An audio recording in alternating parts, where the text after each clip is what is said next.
ein dicker Kuss von der Trainer von der Meister. Servus, Glück auf und herzlich willkommen zu einem weiteren Ich beantworte eure Kommentare Video. Ja Leute, diesmal zum FC Bayern Talk, was meiner Meinung nach bei uns im Verein alles aktuell so schief läuft. Ja, und da würde ich sagen, gar nicht lang schnacken, wir gehen rein in den Bums. Mr. Tiger. Es ist schon unglaublich, wie du über 120 Minuten ein so gut aufgebautes Monolog so realistisch und pragmatisch vorträgst. Und das dabei auch noch so unterhaltsam formulierst. Und auch noch mit einer ruhigen, angenehmen Stimme. Bei all den vielen langen Beiträgen, die du performst, große Leistung. Vielen Dank dafür. Smedi, für mich ist der größte Fehler, motivierte und fähige Ersatzspieler nicht zu belohnen. Ja. Indem sie nach guten Leistungen zur Startelf gehören. Sie wurden sogar noch bestraft, indem sie sich die zum Teil sehr schlechten Leistungen anschauen mussten, der Startelf, und irgendwann wussten, dass sie im nächsten Spiel wieder nicht aufgestellt werden. So spaltet man eine Mannschaft. Schade. Ja, bin ich zu 100% bei dir. Christian Wagenseil. Wenn ich mir die Situation beim FC Bayern anschaue, dann wundert es mich nicht, dass es auch mit der Nationalmannschaft nicht läuft, wenn dieselben satten, unmotivierten Spieler da auflaufen. Ja, zum Thema Nationalmannschaft kann ich nichts sagen, gucke ich seit Jahren nicht mehr. Aber natürlich wird das ein Faktor sein, aber mit Sicherheit auch nicht der alleinige Faktor, weil, wenn ich mich recht erinnere, in den letzten Spielen war es, glaube ich, nur Musiala, der gespielt hat. Also, und ein Sané. Also im zentralen Mittelfeld war kein Bayern-Spieler zu sehen, also. Aber da bin ich nicht drinne, da erlaube ich mir keine Meinung. FC Bayern Fan 25. Vielleicht sollte man die Trainings streichen und einfach nur zum Spieltag auflaufen, weil anscheinend ist das Training ja so gut, dass es dann am Matchday nicht mehr reicht. Vielleicht ist das Training einfach zu sehr taktisch geprägt. Ja, ich weiß es nicht. Ich kann es euch nicht sagen. Ich meine, Tuchel hat ja gesagt, jetzt das Abschlusstraining war weniger taktisch geprägt gegen den VfL Bochum. Immerhin haben wir da mal wieder Torchancen gehabt und auch 2 Tore erzielt. Also vielleicht ist das ein Ansatz, kann ich natürlich nicht wirklich beurteilen, weil ich nicht beim Training vor Ort bin. Markus Drost, hier ein Arminia Bielefeld-Fan. Ich wünsche mir auch mal eine Serie von nur 2 Niederlagen. Na gut, als Arminia-Fan hast du es natürlich gerade nicht leicht. Aber ihr habt auch ein schmuckes Stadion, war ich auch schon 2-mal. Wenn auch wild für da, wo die Gäste stehen. Magic Fanclub. Belastungssteuerung wird ständig durch einen Datenanalyst auf dem Spielfeld analysiert am Computer und trotzdem eine Verletzung nach der anderen. Ja, vielleicht ist das einfach auch alles too much, ja, dass man halt jeden Tag irgendwelche Blutwerte nimmt, jeden Tag alles analysiert, macht und tut. Ich weiß es nicht, ist halt der Lauf der Zeit, dass alles auch athletischer wird. Ja, der ganze Fußball ist ja viel athletischer wie vor 20 Jahren zum Beispiel. Und natürlich ist man in der Medizin und in der Vorbeugung von Verletzungen natürlich auch viel weiter in der heutigen Zeit. Aber wenn ich so an Müller-Wohlfahrt denke, ja, der die Wade einfach angefasst hat und gefühlt hat und gesagt hat, Junge, mach jetzt mal lieber 2 Wochen Pause, ansonsten bist du bald verletzt. Natürlich schwierig, den zu ersetzen und so weiter. Vielleicht verlässt man sich da zu sehr auf irgendwelche aktuellen Daten. Ich weiß es nicht. Ich bin da nicht drin, haben wir auch schon im Stream gehabt, kurz das Thema. Kann ich halt gar nichts zu sagen. Ich weiß nicht, inwieweit unser medizinischer Stab da gut aufgestellt ist oder sonst was. Dafür habe ich einfach keine Ahnung davon, um mir da ein Urteil zu erlauben. Gehe einfach mal davon aus, bei so einem großen Club, wie es der FC Bayern ist, sollten da kompetente Leute sitzen. Allerdings muss man fairerweise auch sagen, wenn man die ganzen Verletzungen sieht, auch gerade dann von Spielern, die wieder, oder neue Spieler, die kommen, die nach 2 Wochen bei uns dann verletzt sind, ein Mazraoui, der nicht da war bei uns, der wieder da ist, nach 2 Wochen verletzt ist, dann sollte man das alles, was da läuft, natürlich hinterfragen. Aber da kann ich mir natürlich keine Meinung oder ein Urteil erlauben. Triumph. Boe, übrigens direkt verletzt für mehrere Wochen. Einfach nur Comedy Gold. Ja, wisst ihr, was ich gerade sagte. Christian Loch, ich habe ein paar Jahre in Indien gelebt und gearbeitet und seitdem hasse ich Cricket. Aber Cricket ist nicht so langweilig wie dem FC Bayern unter Thomas Tuchel zuschauen zu müssen. Und das will was heißen. Ja, mit Cricket kann ich persönlich auch nichts anfangen. Aber liegt natürlich auch einfach daran, dass es bei uns ja nicht wirklich eine Sportart ist. Und wenn dann eher eine Sportart für das gehobene Volk, wo ich leider nicht dazugehöre. Jens, Motivation ist ein komplexes Thema. Nur weil jemand motiviert ist, heißt es nicht, dass es auch läuft. Ein Sané zum Beispiel ist extrem motiviert, fordert Bälle, macht viele Läufe, spricht viel mit seinen Mitspielern. Was fehlt, ist Vertrauen, Konzentration. Er ist in vielen Situationen total unsicher. Die Automatismen laufen falsch. Blind Vertrauen kann sich im Moment niemand bei Bayern. Und das ist, was das Trainerteam durchaus auch steuern kann. Ein Trainer muss nicht motivieren, wenn das Vertrauen da ist, dann motivieren die sich selbst. Es braucht endlich ein System, am besten ein System, das viele Torchancen ermöglicht. Bayern ist seit Jahren auch mit Lewandowski ein Verein, der extrem viele Chancen liegen lässt. Das System von Tuchel passt überhaupt nicht. Ewiges Ballgeschiebe, Flanken, die ins Seiten ausgehen, wenn denn überhaupt mal Flanken erlaubt sind. Fernschüsse 10 Meter über das Tor, keine Doppelpässe, kein Hinterlaufen, nur Sicherheitspässe, ist einfach Murks. Ja. Wir spielen uns im Moment selbst müde und pennen gefühlt bei jedem Konter, weil wir uns selbst in den Schlaf spielen. Zweiten Abschnitt gehe ich mit, ersten Abschnitt gehe ich nicht ganz mit. Natürlich geht nicht alles über die Motivation, aber nochmal, wenn man in die Halbzeitpause geht und man spielt so wieder so einen Grottenstiefel in der ersten Halbzeit runter und man kommt raus aus der Halbzeitpause und spielt diesen Grottenstiefel weiter runter, dann finde ich schon, dass man da auch dieses Motivationsthema aufmachen kann. Ja, wenn ich mir dann so einen Kloppi vorstelle, in so einer Halbzeitpause, der wie Leonidas da durch die Kabine rennt und seine 300 motiviert, dann hat man beim Tuchel das Gefühl, dass er in die Halbzeitpause geht, an irgendeinen Fernseher da irgendwelche taktischen Dinger hin und her schiebt und das war's. Ja. Und das meine ich dann mit dem Thema Motivation. Dass es nicht nur reicht, motiviert zu sein, denke ich, sieht man bei Kimmich seit Monaten. Ne, ich denke, man kann Kimmich ja alles absprechen, aber mit Sicherheit nicht, dass er nicht motiviert ist. Logisch, klar, deswegen stimme ich dir da auch zu, aber nochmal, in gewissen Situationen musst du es einfach hinkriegen, so eine Mannschaft heiß zu machen. Ja, das meine ich mit motivieren. Tonio, als Stuttgarter habe ich zwar keine Ahnung, was hinter den Kulissen so abgeht, aber wieso sollten denn zwei Trainer, die eigentlich was auf der Kette haben, so dermaßen scheitern? Vielleicht kommt von oben eine Anweisung, die Spieler auf dem Feld stehen zu lassen. Anders kann ich mir das nicht vorstellen. Ich kann mir nicht vorstellen, unterm Nagelsmann könnte ich mir das mit Abstrichen vielleicht noch vorstellen. Unterm Tuchel kann ich mir das gar nicht vorstellen. Ich glaube nicht, dass Tuchel ein Trainer ist, der sich da auch nur ansatzweise irgendwas reinreden lässt. Also es würde mich hardcore überraschen. Dass da natürlich mehr im Argen ist, habe ich ja auch gesagt in meinem Video. Ja, aber am Ende des Tages nochmal stellt Tuchel diese Spieler auf. Und da muss er sie einfach mal draußen lassen. Michaelis. Ich bin über 50 Jahre Bayern-Fan, haben sehr viele Krisen in der Zeit miterlebt und momentan ist mal wieder soweit. Ich bin zur Erkenntnis gekommen, dass Tuchel wirklich nicht zu Bayern passt. Wir kommen auch aus der Krise wieder raus, wahrscheinlich aber ohne Titel. Ja, es ist ja auch nicht schlimm. Obwohl ich für das Rückspiel gegen Rom ein gutes Gefühl habe, kann ich irgendwie nicht beschreiben. Mehr wie abwarten geht nicht. Ja, ich kann das schon nachvollziehen mit dem guten Gefühl. Ich bin da auch noch weit von weg zu sagen, das ist durch. Ich glaube, dieses gute Gefühl hat man, weil man einfach gesehen hat, aus meiner persönlichen Meinung, wie schwach Lazio war und eigentlich wie viele Räume da gewesen wären, wenn man sie bespielt hätte. Ja. Ich glaube, deswegen hat man noch so ein gutes Gefühl. Aber es kann natürlich sein, dass Lazio auch im Rückspiel eine Leistungssteigerung hat, weil denen reicht am Ende des Tages ein Punkt. Die müssen irgendwie eine Null halten. Ja.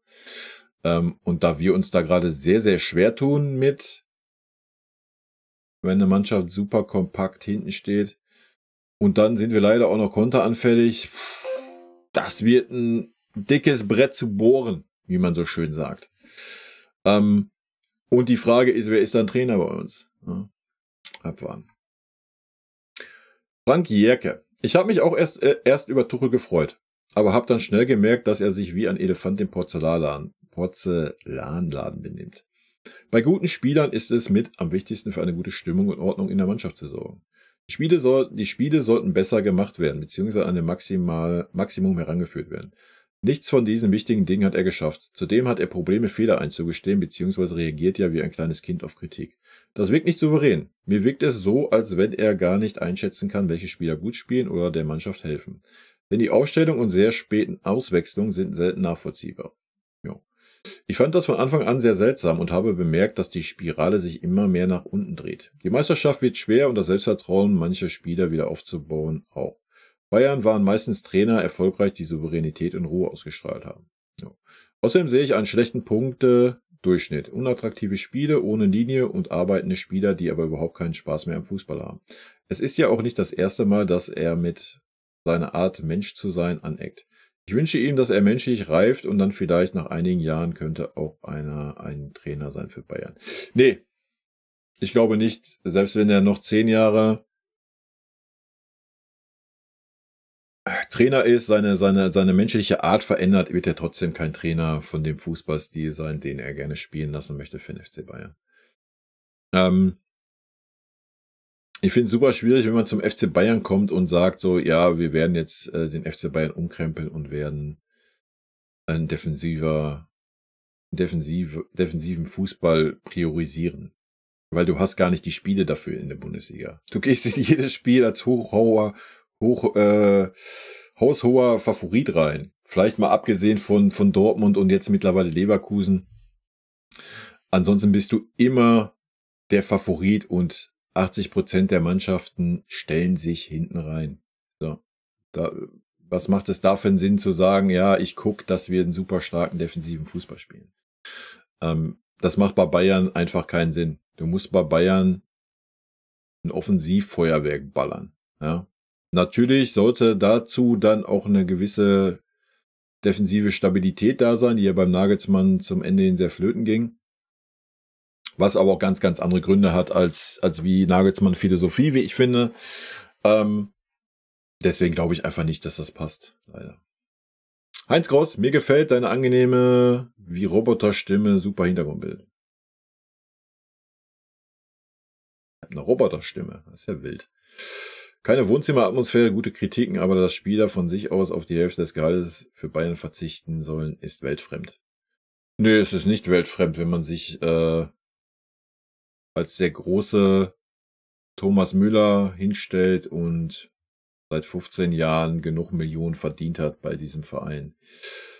Sollte es möglich sein, im letzten Jahr zu sagen, Leute, pass mal auf, ich habe hier schon 150 Mille auf dem Konto, ist alles gut.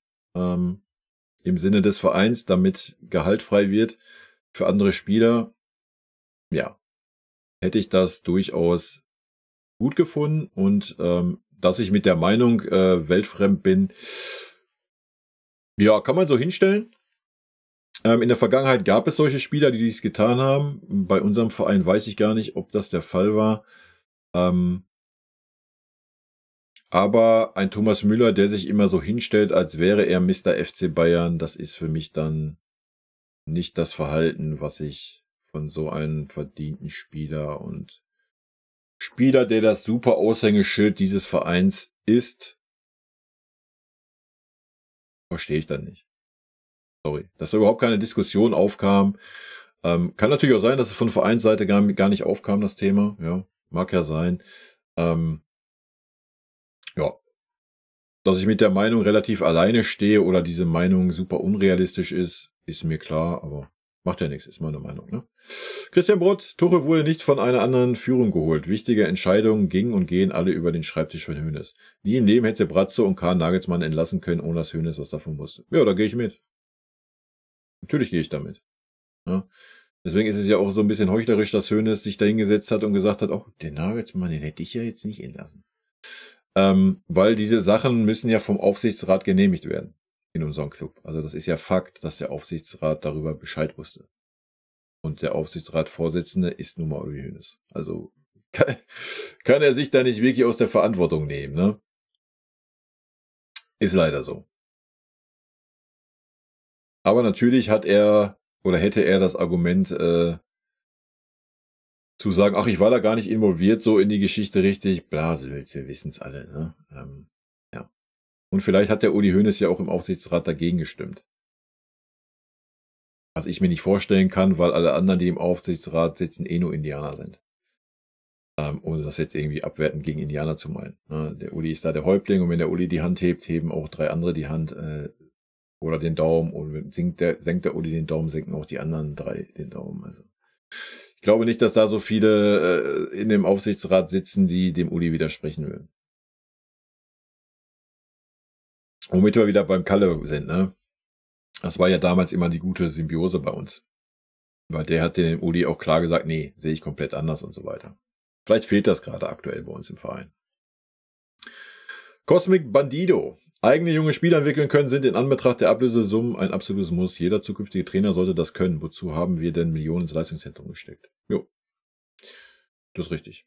Luffy King. Rein punktetechnisch ist Tuchel die Saison in der Liga voll im Soll. Dass Leverkusen so eine Runde spielt, ist halt unfassbar. Sie überperformen. Pokal war bitter, kann aber passieren. Rein punktetechnisch könnte man den Tuchel-Rauswurf nicht begründen. Ich denke, mit 8 Punkten Rückstand kann man den schon begründen. Auch vorher schon mit 5 Punkten Rückstand kann man den begründen. Weil man hat den Nagelsmann-Rauswurf damit begründet, dass die Saisonziele in Gefahr sind. Die sind ja gerade mehr als in Gefahr. Allerdings habe ich das Gefühl, dass die Mannschaft einfach keine Lust mehr auf ihn hat. Gefühlt ist jeder Spieler verunsichert. Selbst ein Musiala, der letzte Saison teilweise 3, 4 oder 5 Spieler ausgedribbelt hat, schafft es, keine Akzente mehr zu setzen. Ich glaube, die haben alle im Hinterkopf einen Fehlpass und der degradiert mich direkt. Nee, das glaube ich nicht, weil das ja nicht passiert. Also, man kann Tuchel ja vieles vorwerfen, aber nicht, dass er nicht an seine Spieler, die er geil findet, festhält. Weil das tut er gegen alle leistungssportlichen Regeln. Also nee, das stimmt gar nicht. Sieht man ja auch bei Musiala. Der spielt trotzdem jedes Spiel. Sané spielt jedes Spiel. Ja, also, nee. Das stimmt nicht. Man muss aber auch mittlerweile sagen, allein an Tuchel liegt es nicht. Seit Pep überlebt kaum ein Trainer mehr die 2. Saison. Ich glaube sogar, es wäre besser, den Trainer auszuwechseln. Und auch Spieler wie Sané, Gnabry, Goretzka, Mazraoui und vielleicht sogar Kimmich abzugeben. Ja, gehe ich mit dieser Kombo an Spielern, die du da aufgezählt hast.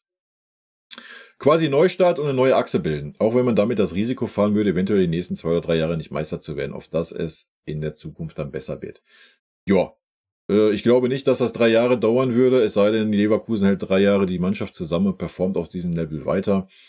Aber na klar, also wegen mir rennt man da offene Türen ein. Ich habe da gar kein Problem mit, dass man 2 Jahre mal vielleicht Kleinmeister wird und ja, mein Gott, wo ist das Problem? Ja, wenn man in dieser Zeit eine neue Generation aufbaut. Es ist halt super schwierig, einen Umbruch zu machen von so einer Generation, die vorher so erfolgreich war und trotzdem weiterhin die Titel einzufahren, was wir ja noch geschafft haben mit den Meisterschaften in den letzten Jahren. Man hat halt diesen Spagat versucht und man muss sich eingestehen, dass es nicht geklappt hat. Ja. Und obwohl man jetzt die ganze Zeit an diesen Spielern noch festgehalten hat, wird man dieses Jahr keinen Titel einfahren. Und von daher ist es dann an der Zeit zu sagen, ja, wir machen jetzt den klaren Schnitt. Ja. Aber da ist halt das Problem, du musst diese Spieler halt auch erstmal loswerden. Du musst erstmal Interessenten haben und die Spieler müssen auch wechseln wollen. Sonst wird das halt auch nichts. Ja, und du kannst dir gerade, wie wir das Thema Müller hatten, du kannst dir nicht erlauben, die 5 Spieler, die du genannt hast, die werden zusammen 80 Millionen Jahresgehalt haben. So.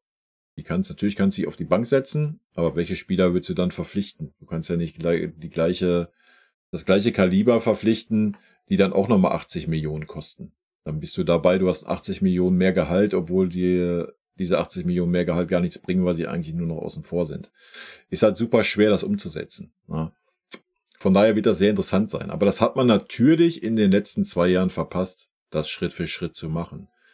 Dass wir jetzt sagen werden, wir hauen die 5 Spieler weg, kann ich mir beim besten Willen nicht vorstellen. Ich würde es begrüßen, definitiv, ja. Aber vorstellen kann ich mir das nicht. Marco Günther, unsere Mannschaft ist zu unausgeglichen. Wir haben keine guten Flügelspieler. Musiala und Sané sind mittlerweile sehr berechenbar und der Gegner hat es leicht. Dazu kommt, dass Heavy kaum Bälle vorne bekommt. Deshalb glaube ich auch, dass ein neuer Trainer diese Saison nichts bringen würde. Ich glaube schon, dass ein neuer Trainer was bringen würde, weil man einfach mal eine andere Taktik fahren kann. Ja, wann sehen wir denn mal unter Tuchel, dass so ein Musiala oder ein Sané oder auch ein Coman mal auf die Grundlinie geht und versucht, eine Flanke zu spielen? Oder eine scharfe Hereingabe oder eine scharfe Hereingabe in den Rückraum. Wann sehen wir das denn mal? Sehen wir gar nicht unter Tuchel. Ja, es gibt kein Konzept vorne. Und ich glaube, ein Musiala hat eine Qualität, auch ein Sané hat eine Qualität, auch wenn die Verteidiger wissen,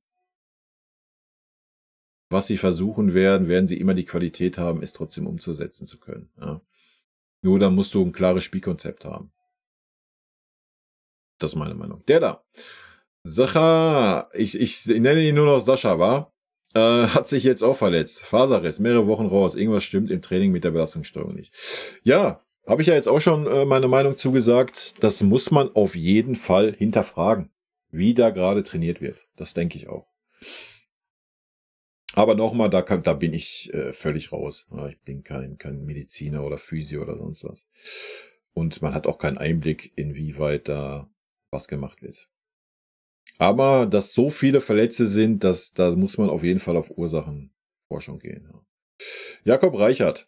Ich bin ein großer Tuchel-Fan. Er ist einer der intelligentesten Menschen im Fußball. Folglich habe ich mich sehr gefreut, als er zum FCB kam. Mittlerweile muss man aber einsehen, dass seine analytische, komplizierte Spielweise mit Taktikzügen nicht zum FCB derzeit passt. Er braucht außerdem viel Geld und Macht, wie bei Chelsea oder PSG, und keine starke Kabine, da er menschlich schwierig ist. Schade um ihn.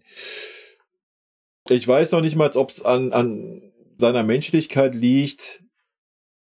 Ich glaube, wie du es sagst, ich glaube wirklich, er überfrachtet diese Mannschaft mit zu viel Taktik. Das war ja schon ein Vorwurf beim Nagelsmann, ja, wo die Mannschaft maßlos überfordert war. Ich weiß nicht, ob viele Spieler einfach zu dumm sind.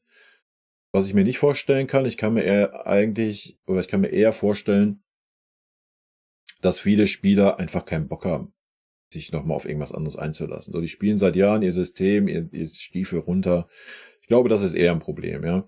Aber es war ja schon ein Problem unter Nagelsmann, dass die Führungsspieler eine Revolte gefahren haben gegen Nagelsmann, weil Nagelsmann zu viel taktisch verändern wollte. Ja, ich denke, das kann auch ein Faktor sein. FC Bayern-Fan Forever, das Bochum-Spiel ist das Endspiel für Tuchel. Ja, war es ja leider nicht. Tobias, sprichst mir aus dem Herzen. Yellow Racer, ganz großartig, Kai in Topform, wenn das nur die Spieler auch wären. Perfekt analysiert und ruhig und souverän ausgedrückt. Vorstand, Trainer und Spieler haben sich in einer Sackgasse manövriert, aus der man wohl nicht so schnell und ohne einen totalen Umbruch, angefangen beim Trainer und vor allem auch den Spielern, herauskommen wird. Das wissen die und vor allem Uli Hoeneß auch, aber die werden sich schon Gedanken machen. Vor allem in Richtung Champions League Qualifikation, wenn jetzt nicht die Wende gelingt und danach sieht es nicht aus. Ich denke schon, dass die jetzigen Spieler Qualität haben, aber der Trainer muss diese auch befördern und zu nutzen wissen. Auch mit der richtigen Ausstellung und einem passenden Spielsystem. Und das gibt es für jede Mannschaft. Und das hat Tuchel noch nicht gefunden. Hat er leider nicht nach 11 Monaten, beziehungsweise beharrt er, glaube ich, zu sehr auf seine taktischen Zwänge. Vergleich dazu wäre Xabi Alonso. In der individuellen Klasse sind die Leverkusener Spieler nicht besser, aber sie wissen, wie sie zu spielen ist. Wie sie zu spielen haben, denke ich mal. Mein Tipp, Oliver Glasner. Siehst du, da kommt gleich ein Nieser. Ja, Oliver Glasner ist ja vom Markt, der ist bei Crystal, ne? Ja. Ich weiß es nicht. Gerade ist wirklich schwer zu sagen, was so die Vereinsführung denkt. Sam Ruschka, top zum Einschlafen. Ja, ist doch super, dann schlaf doch schön. Patrick.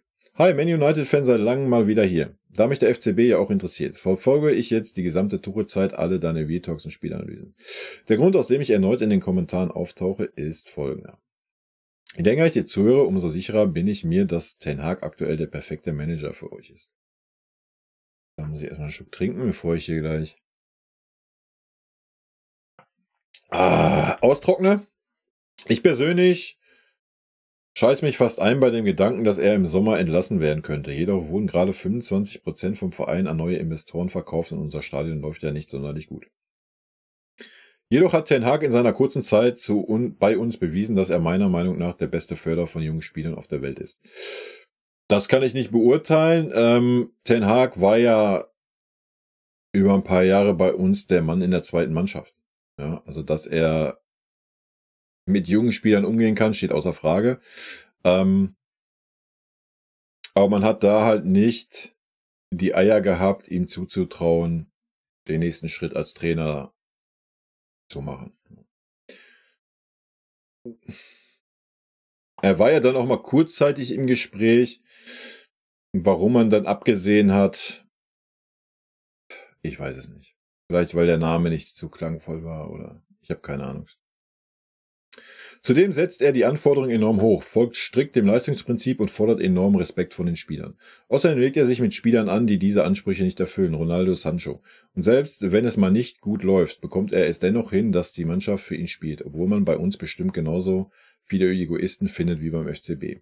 Aktuell läuft es für uns ja wieder besser, jedoch kann man sich ja nicht sicher sein bei neuen Besitzern. Ich zumindest hoffe, dass wir ihn nicht verlieren, da ich überzeugt davon bin, dass er der weltbeste Förderer von jungen Talenten ist.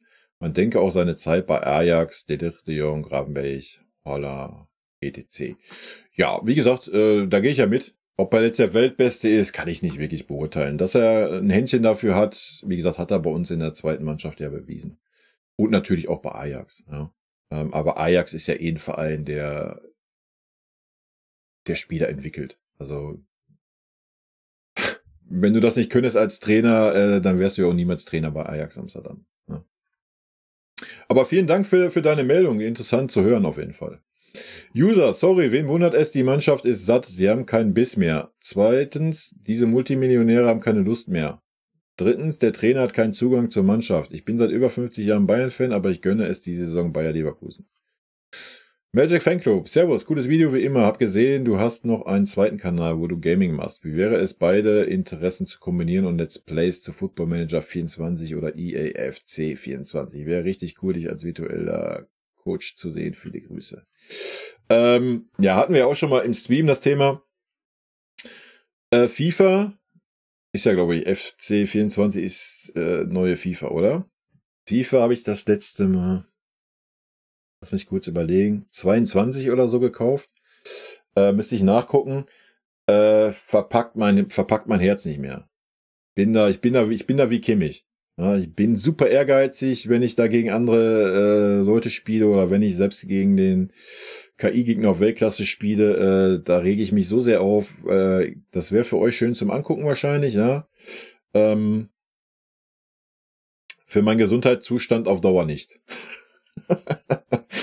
Hatten wir erst gestern das Thema, letzten Manager, den ich gespielt habe, war, wie hieß er jetzt nochmal? Nicht Football Manager, das war 2019. Ach Leute, jetzt muss ich nochmal nachgucken. Warte, ich hoffe, ich finde ihn nicht so schnell. Ja, da habe ich eine Saison gespielt, habe ich sogar gestreamt gehabt auch, ja, ist vollkommen richtig. Und zwar hatte ich da Dynamo Dresden, habe sie natürlich zum Aufstieg geführt, wie es sich gehört. Lass mich schauen. Via Football war es, genau. Ja. Das ist aber auch schon, lass mich gucken, 2021 war das. Das letzte Mal einen Fußballmanager gespielt. Ist also schon ein bisschen was her. Ist natürlich der Zeitfaktor, aber wenn da natürlich irgendwie eine riesen Nachfrage da wäre, wer weiß. Vielleicht machen wir das mal.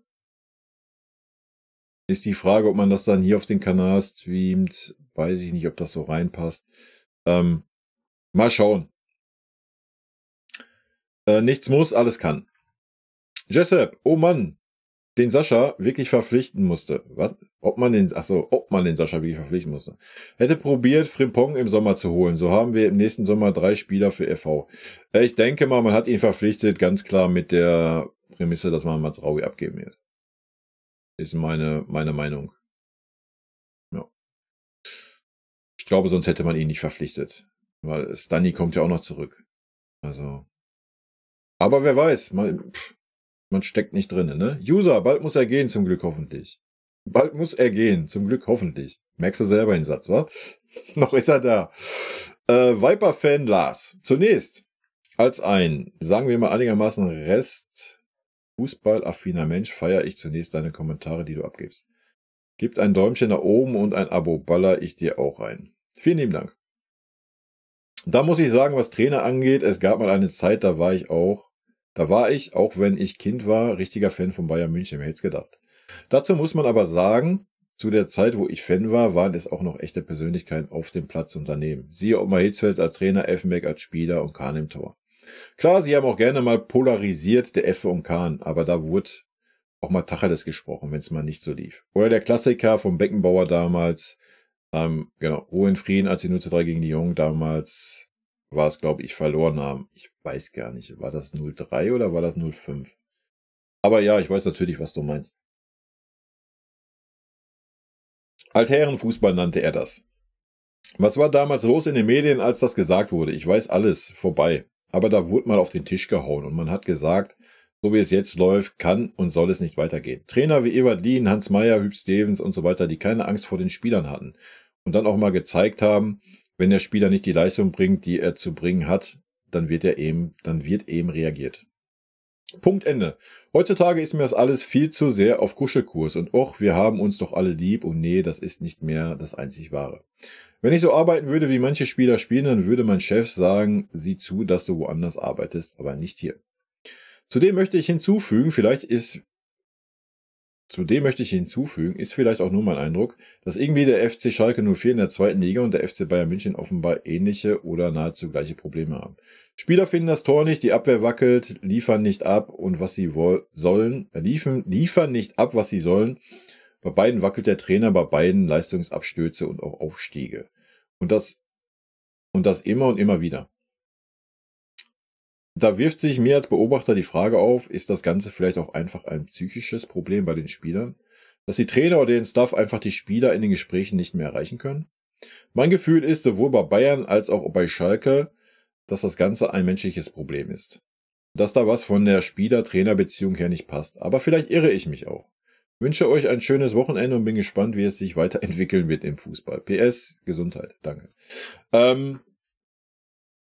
Dass das ein psychisches Problem ist und dass die Spieler auf menschliche Art und Weise nicht mehr erreicht werden, gehe ich mit. Ja.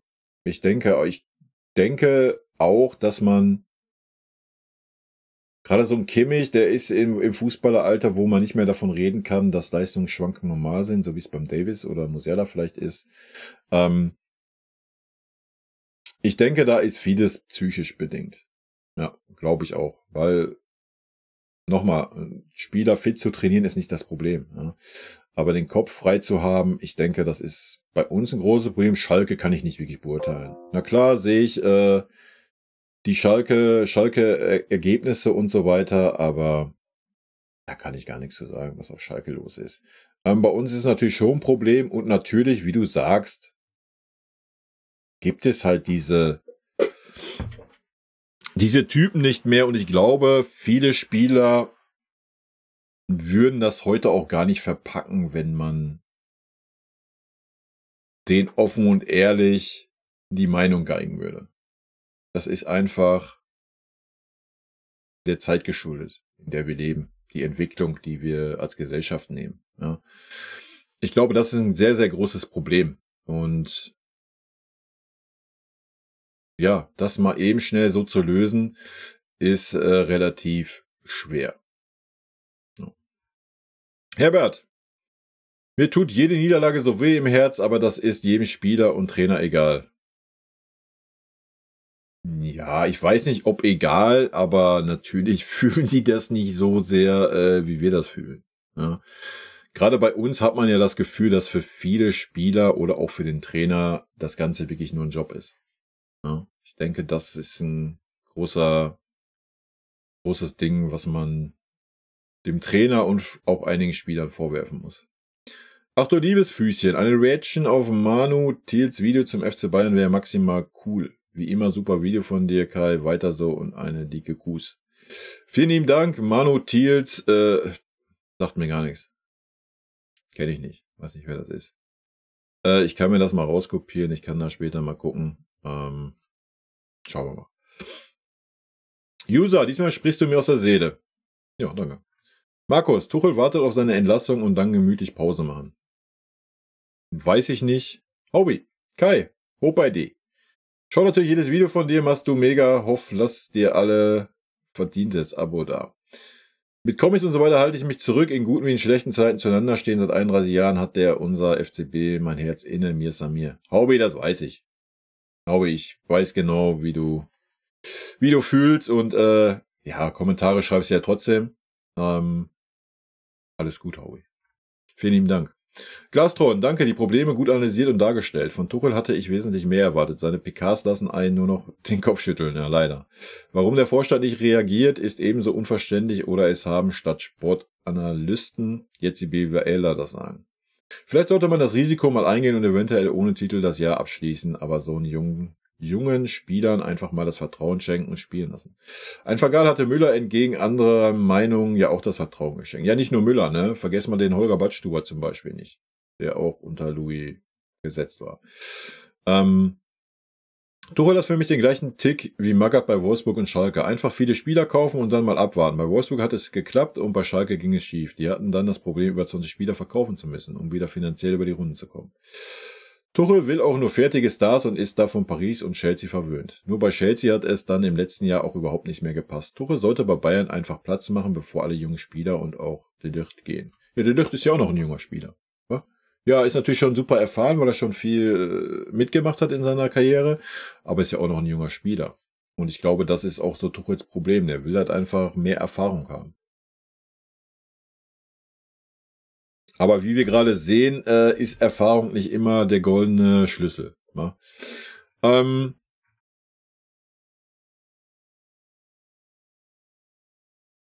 Zu der Geschichte mit den BWLern und dass der Vorstand nicht reagiert.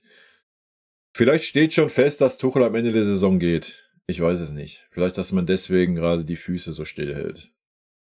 I don't know. Ist schwer zu sagen, so aus der Ferne.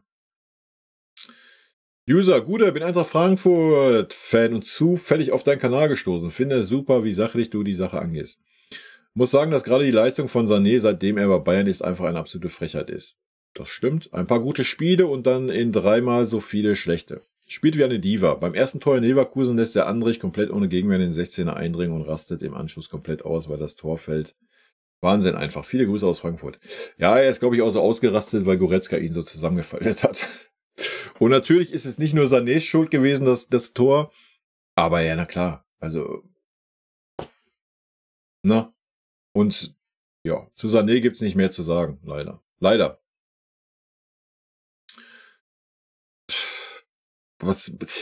1, 2, 3 nenne ich dich. Gerade die Integration von jungen Spielern ist ein richtig wichtiger Punkt.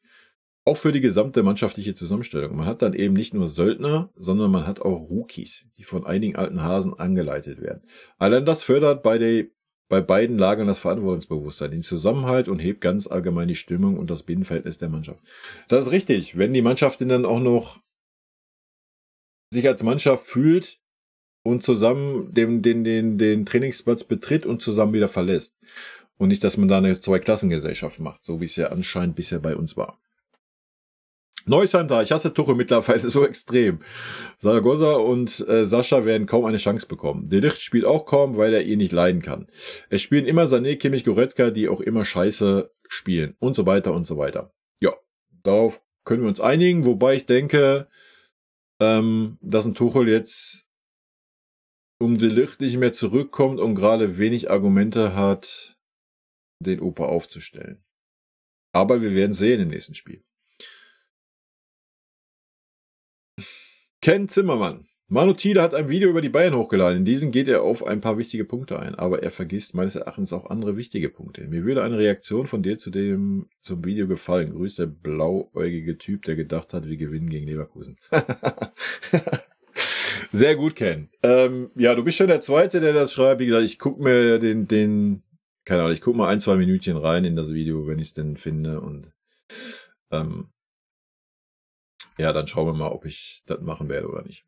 Stefan S. Tuchel ist der Trainer der Trainings. Da alles so spitze, mit den Verletzungen nicht mehr normal. Man holt neue, auch Verletzte. Udo Lattek würde sagen, der Trainer ist der Chef und greift durch, nicht bei Tuchel. Tuchel AD, Scheiden tut weh. Kai, servus Kai. You make my day. Das war perfekt zusammengefasst. Absolute Zustimmung. Betreff Tuchel ist es doch eigentlich logisch, dass er nicht zum FCB passt. Rein vom Typ her kenne ich keinen Trainer, der sich gefühlt weniger auf seine Vereine einlässt. Er wirkt immer fremd. Hinzu denkt er in erster Linie defensiv. Passt. Typisch FCB, oder? Dass die Defensive längst stabiler werden musste, will ich gar nicht absprechen. Aber wenn ich dafür das System verändere, ich mich vieler Waffen meiner Mannschaft beschneide und mich von vorn auf Einzelaktionen verlassen muss, zeigt das, wie anfällig dies ist. Bei der Mannschaft, die ohnehin unsicher und in Teilen lustlos wirkt und sich dann plötzlich noch komplett umstellen soll. Kai, du hast genau denselben Tick wie ich, oder? Du schreibst auch Sätze, die 3000 Kilometer lang sind. Ja, den Tick habe ich auch. Dazu das Demoralisieren vieler Spieler und so weiter. Tuchel raus, von mir aus erst zum Saisonende, um einen neuen Trainer nicht sofort zu verbrennen. Aber dann bitte spätestens. Lieber ein Ende mit Schrecken als ein Schrecken ohne Ende. Übrigens betreffend Spieler, Davis hat Real doch nun zugesagt, wenn ich das richtig mitbekommen habe. Ich bin gespannt, wobei ich wette, dass der da von Beginn an wieder super performt in Madrid. Beim FCB reicht das Monatsgehalt ja meist nur für Motivation und Ausdauer von 10, maximal 30 Minuten pro Spiel. So wie manche Spieler möchte ich in meinem Job auch gerne mal bezahlt werden. Nein, ich meine nicht ein Gehalt von Millionen, sondern dass ich absolute Scheiße abliefere und mein Chef sagt, ist ja ein guter Kerl. Arbeitszeugnis, er war stets bemüht, aber wichtiger, er ist ein guter Kerl. Da wird schnell der Unterschied klar. Wohlfühl-Oase im Verein und Wohlfühl-Oase Jobcenter. Ja, Davis. Könnt ihr mal ein extra Video zu machen? Ich habe da ja schon mal ein bisschen was zu gesagt. Ich weiß nicht, ob man das nur am Fonsi festmachen kann. Natürlich kann man einiges an Fonsi festmachen, gar keine Frage. Aber das ist ähnlich, wie man auf der anderen Seite sagt, man kann nicht alles am Tuchel festmachen, sondern auch an den Spielern. So sehe ich das auch, dass man ein bisschen auch an dem Trainer festmachen kann, weil die Außenverteidiger einfach eine ganz, ganz andere Rolle in dem System spielen, wie es vorher der Fall unterm Nagelsmann war. Das darf man halt auch nicht vergessen. Aber klar, ja, dass wir nicht mehr bereit sind, das ist auch richtig so. Zu sagen, wir gehen jetzt gleich in die Vollen und geben denen jetzt auch 15 Millionen Jahresgehalt, um ihn zu halten, ist richtig. Wir müssen endlich mal wieder von diesen Gehältern, die diese Durchschnittsspieler aktuell bei uns verdienen, weg. Ja. Wenn das dann heißt, dass wir solche Spieler verlieren, sorry, dann ist das so. Ganz einfache Kiste. Ja, es wird Zeit. Es kann nicht sein, dass wir die drittmeisten Gehälter in Europa zahlen und seit 2 Jahren diese Leistungen sehen, die wir sehen. Da muss eine Trendwende her, und zwar schnell. Ja. Meine Meinung. Wie gesagt, zu Fonsi könnte ich so viel mehr sagen, aber das würde gerade zu weit führen hier. Bavarian Red. Eine Frage, die auch im Raum steht in der heutigen Zeit. Sollte der Trainer die Mannschaft stellen oder wie bei uns seit der Uli-Ära der Vorstand etc.? Prinzipiell finde ich sehr schade, dass es mit Tuchel nicht klappt. Es bleibt unverständlich, warum er sich nicht traut, mal durchzugreifen. Immerhin wissen wir ja, dass er mit Neymar und Mbappé gut zurechtkam. Eher spielt er beleidigt auf die Mannschaft oder einzelne Spieler. Und gehört es nicht dazu, Spieler zu entwickeln und besser zu machen oder welche von Grund auf aufzubauen? Das gehört beim Tuchel leider nicht mehr dazu. Das ist doch einer der schönsten Dinge im Trainerberuf. Finde ich auch, ja. Und wenn jetzt schon wieder Gerüchte aufkommen, wie er den Spielern in der Kabine Kontra gibt, ihr seid nicht so gut, wie ich annahm, dann muss ich mich eurem Niveau eben anpassen, sollte er einfach selber gehen. Ja gut, ob das stimmt, was da gesagt wurde, sei mal dahingestellt. Ich glaube das persönlich nicht.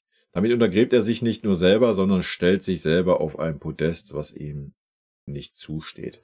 Ja, wie gesagt, da weiß ich nicht, inwiefern das alles so stimmt, was da geredet wird.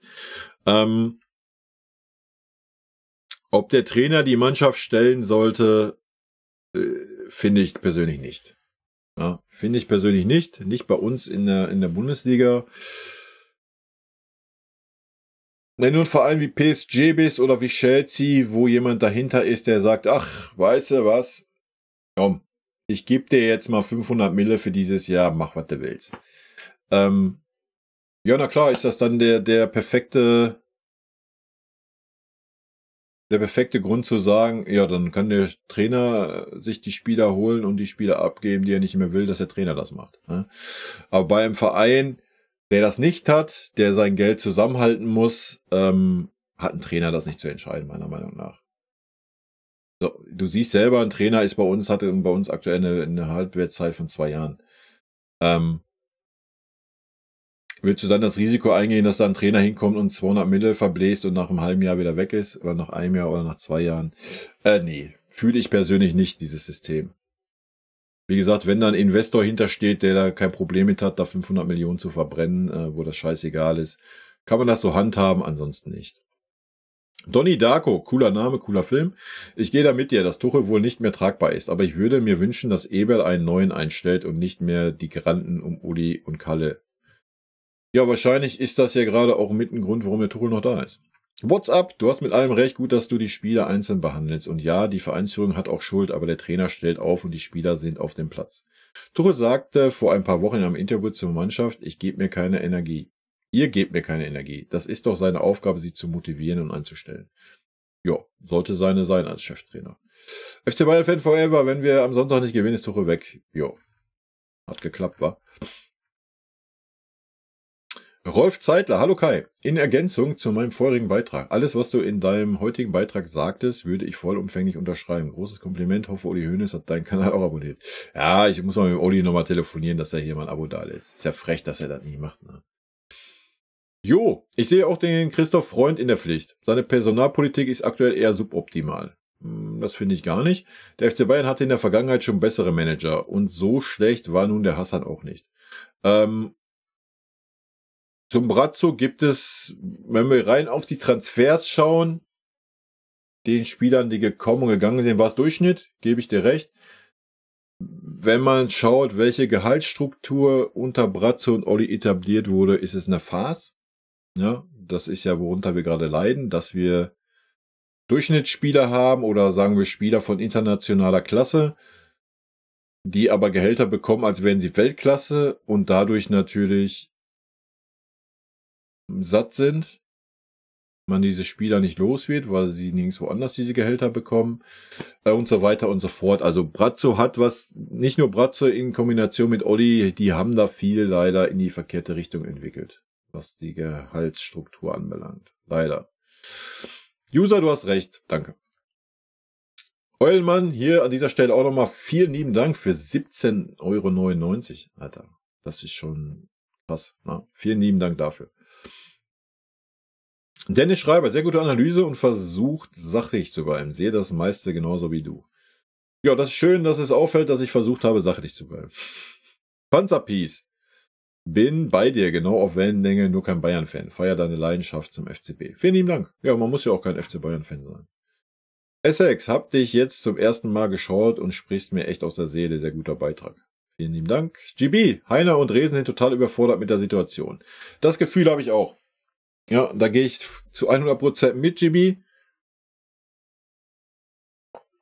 Jetzt ist halt die Frage, wie gesagt, das Problem ist, so Freund ist da nicht für verantwortlich.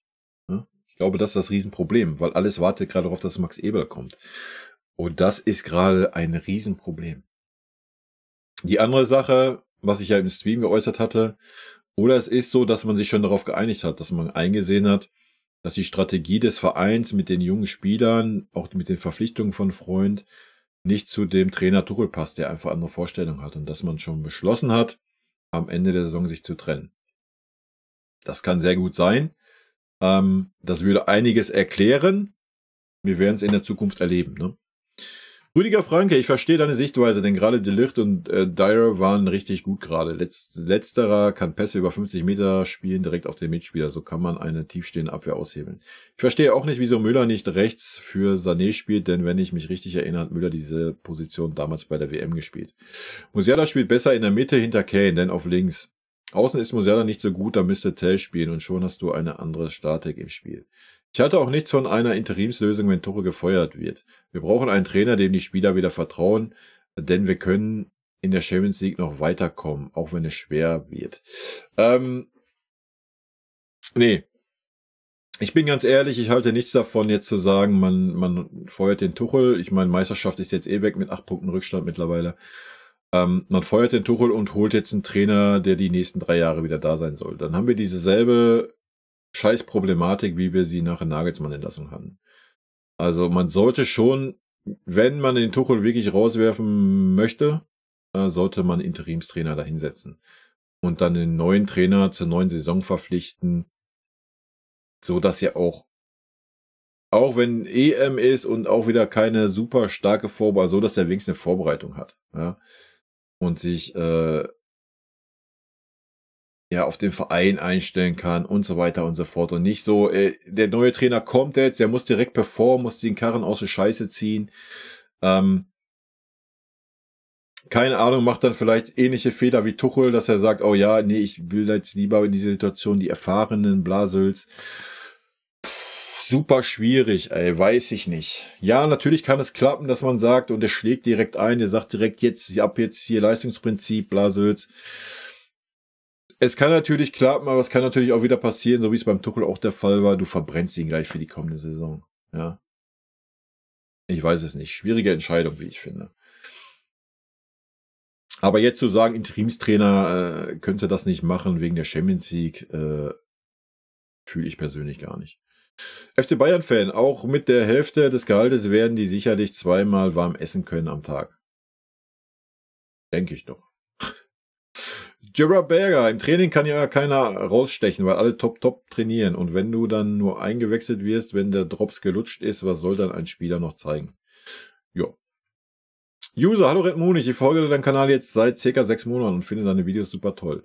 Ich selbst bin jetzt schon seit 60 Jahren Bayern-Fan, hab noch nie jemanden gehört wie dich, der so viel vom Fußball und vom FC Bayern versteht. Danke dir für alles. Grüße von deinem Neuabonnenten Werner Josef. Danke für alles. Werner, vielen lieben Dank für die netten Worte.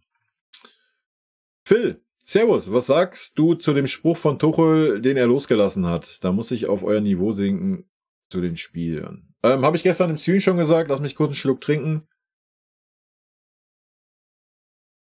Ich nehme diese Sachen, die irgendwelche Zeitungen oder irgendwelche Online-Portale abdrucken, ohne eine Quellenangabe, nicht ernst. Das ist, was ich dazu sage. Ja, könnte sich besser beschreiben gerade. Ich könnte das jetzt noch ausführen, warum, wieso, weshalb, aber nee, wie gesagt, wenn da keiner ist, wer der, wo gesagt wird, der hat das dann gesagt, nehme ich das nicht ernst. Ich kann mich auch hier hinsetzen und kann sagen, ja, weißt du, der Kimmich, ne? Der Kimmich, der spielt extra schlecht, der kann den Tuchel nicht leiden, ne? Ja. So, wow, was ist das?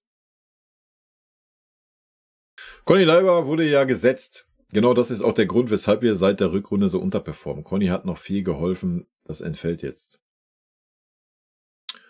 Ja, aber Conny wurde ja auf der falschen Position gesetzt. User, wo Tuchel angefangen hat bei Bayern, wusste ich, das wird nichts. Und das sieht man jetzt zum Glück. Ja, ich weiß nicht, wenn du Bayern-Fan bist, hätte das zum Glück hätte man sich schenken können. Oder wenn es darauf bezogen war, dass Tuchel ein Fehler war. Ja, ich verstehe schon, was du meinst, aber ja. Trader Joe. Ich denke, beide sind schuld. Mannschaft und Trainer, daher beides stark verändern zur neuen Saison. Maslion. Das stimmt, wir haben es in der Hand gehabt, aber mit Glück hat Bayern die 11. Meisterschaft eingefahren.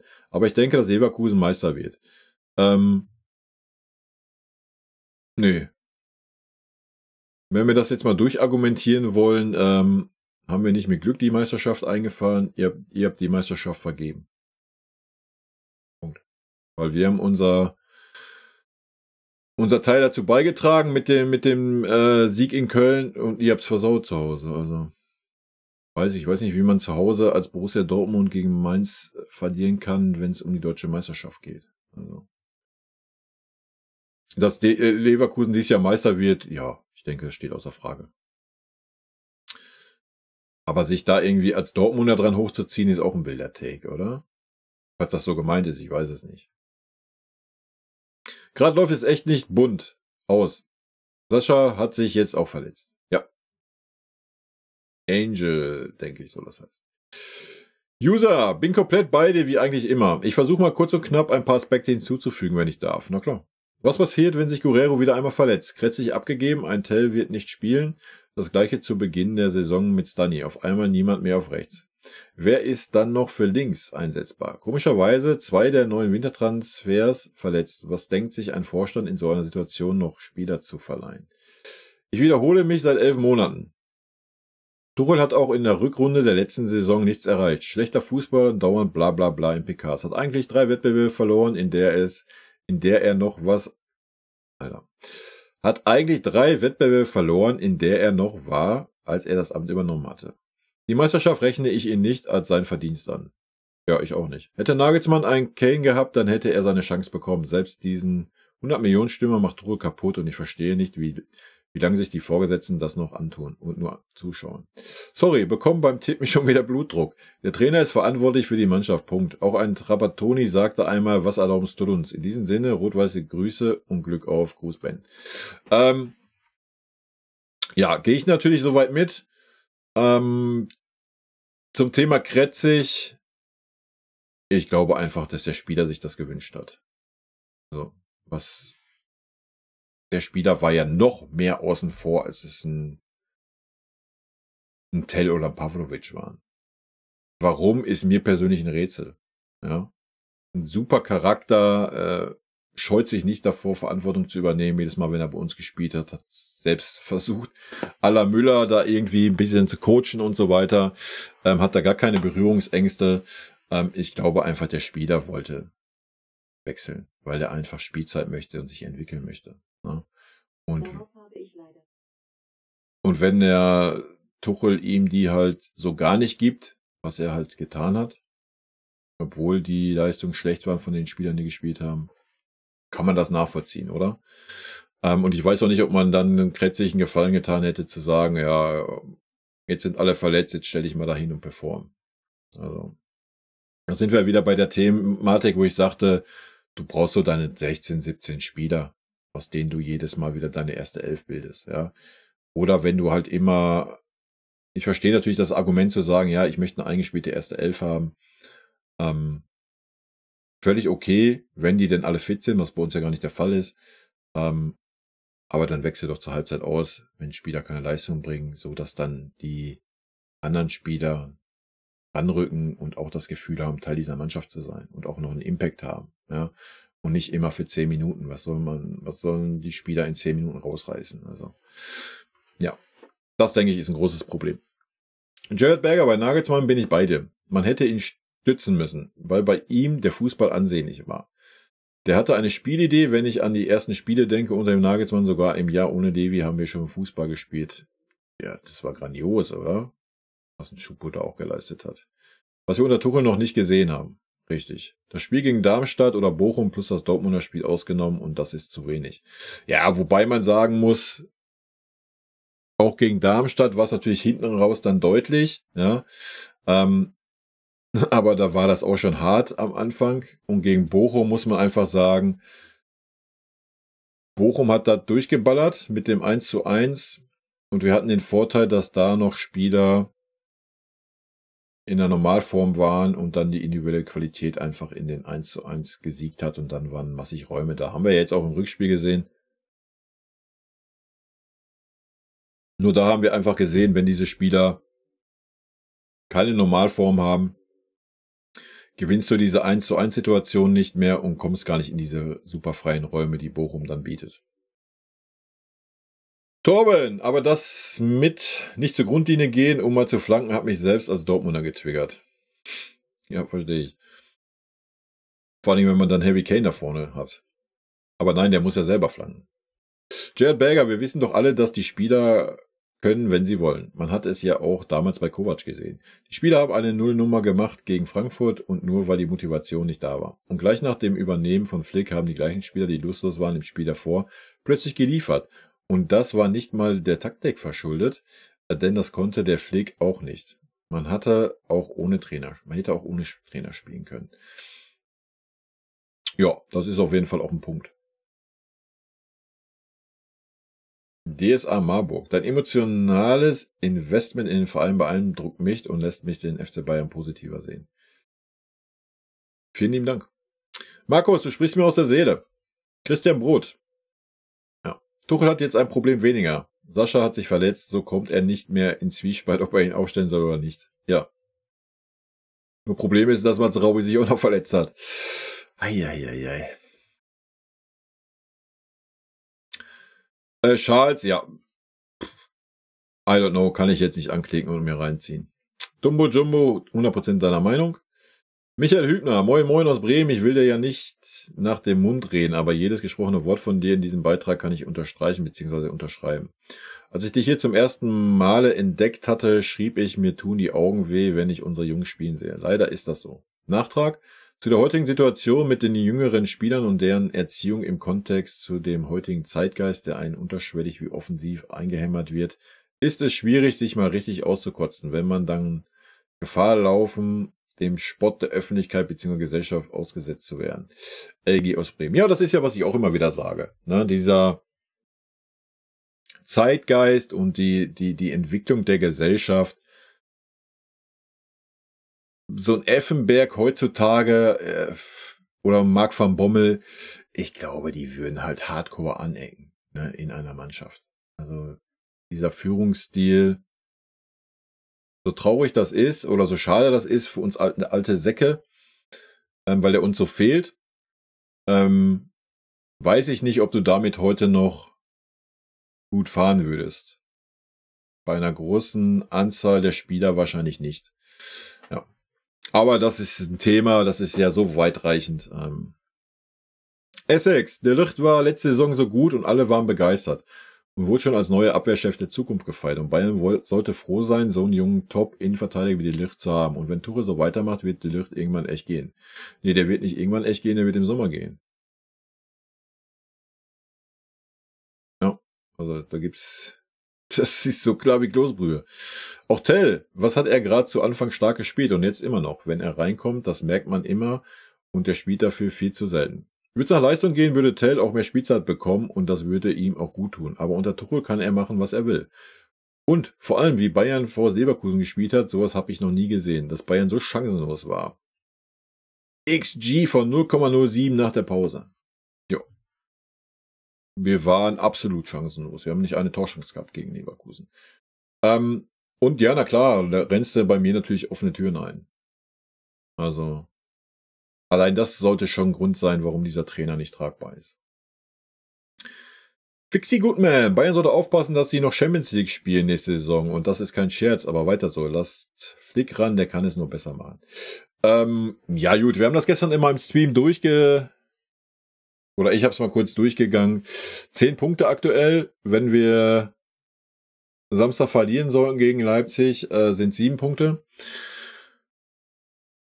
Gewinnst du danach gegen Freiburg nicht, die dahinter gewinnen, sind es nur noch 4 Punkte, dann wird's kritisch. So, gewinnst du gegen Leipzig, wie auch immer, ja, sei dahingestellt, sind es 13 Punkte. Ich denke, das wird dann schwierig zu verspielen. Aber ja, sollte das Spiel negativ verlaufen, das danach auch noch, dann könnte es noch eng werden.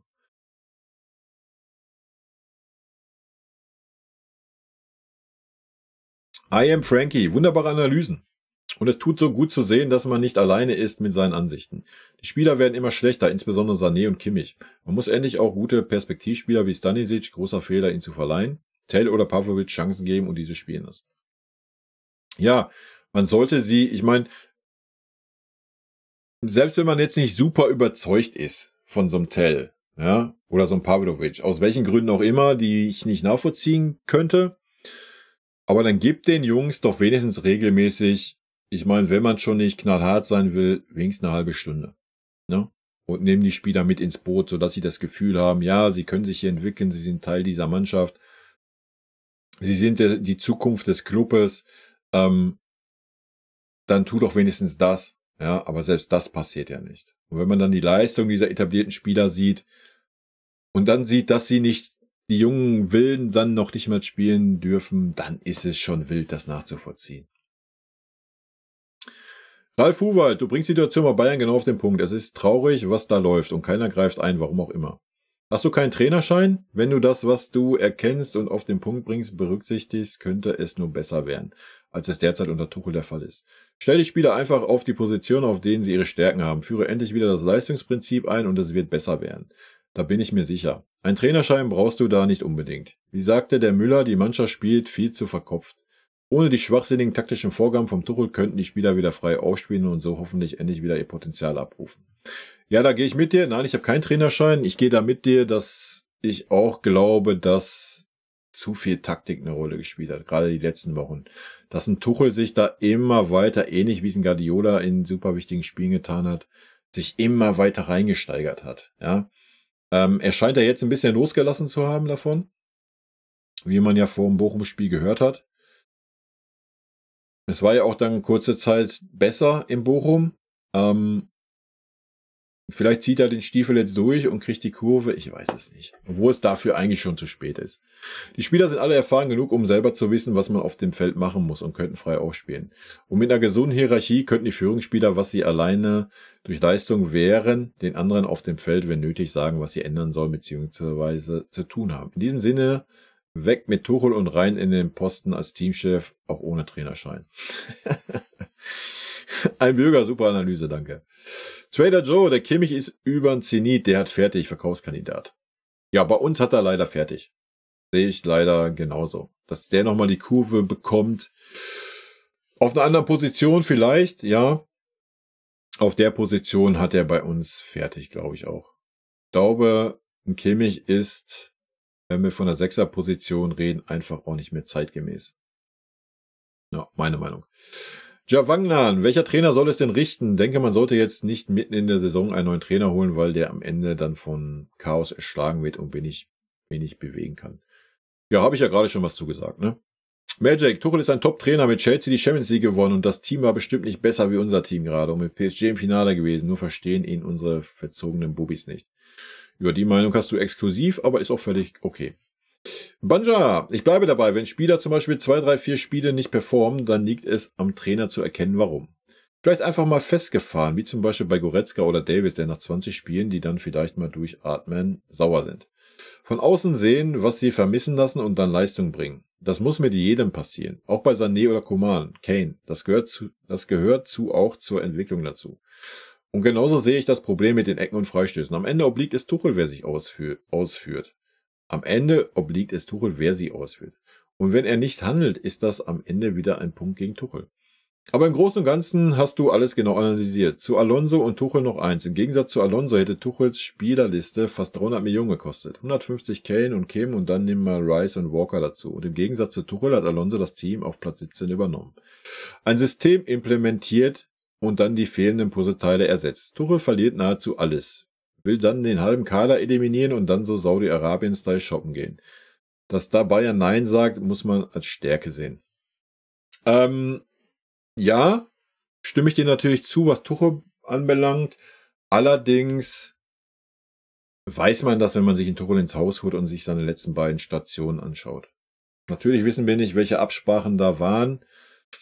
Ist schwierig zu sagen, aber ja, zum Thema Alonso, der Vergleich ist natürlich ein bisschen schwierig. Also ich gehe mit, dass Alonso da super was aufgebaut hat und so weiter und so fort. Das steht außer Frage. Aber jetzt zu sagen, hätten wir da einen Alonso verpflichtet, wäre das genauso gelaufen. Du bist halt bei Bayern in der Pflicht zu siegen. Ja. Bei Leverkusen ist das okay, wenn du doch mal eine Saison im Mittelfeld beendest. Das ist beim FC Bayern leider nicht der Fall. Ja. Vielleicht jetzt nach dieser Saison, wenn wir mal auf den Boden der Tatsachen kommen, dass man dann auch mal von Vereinsseite sagt, ja, es ist okay, wir nehmen mal so eine Saison in Kauf. Ja, aber der Vergleich hinkt ein bisschen, ne? Provokative, einfach sie dann holen und mit dem Kopf durch die Wand mit allen. Dann wird's schon laufen. Okay. Fritz Müller, man muss doch auch mal sehen, dass Bayern Top-Trainer verbraucht am laufenden Band. Es kann doch nicht sein, dass das immer die Trainer sind. Ich denke, die Führung will bestimmte Spieler spielen sehen. Die Kabine entscheidet viel und das ist der Fehler. Dieses ganze Mir Samir identifiziert sich ein Gnabry oder Sané damit? Nö. Ja, da gebe ich dir recht.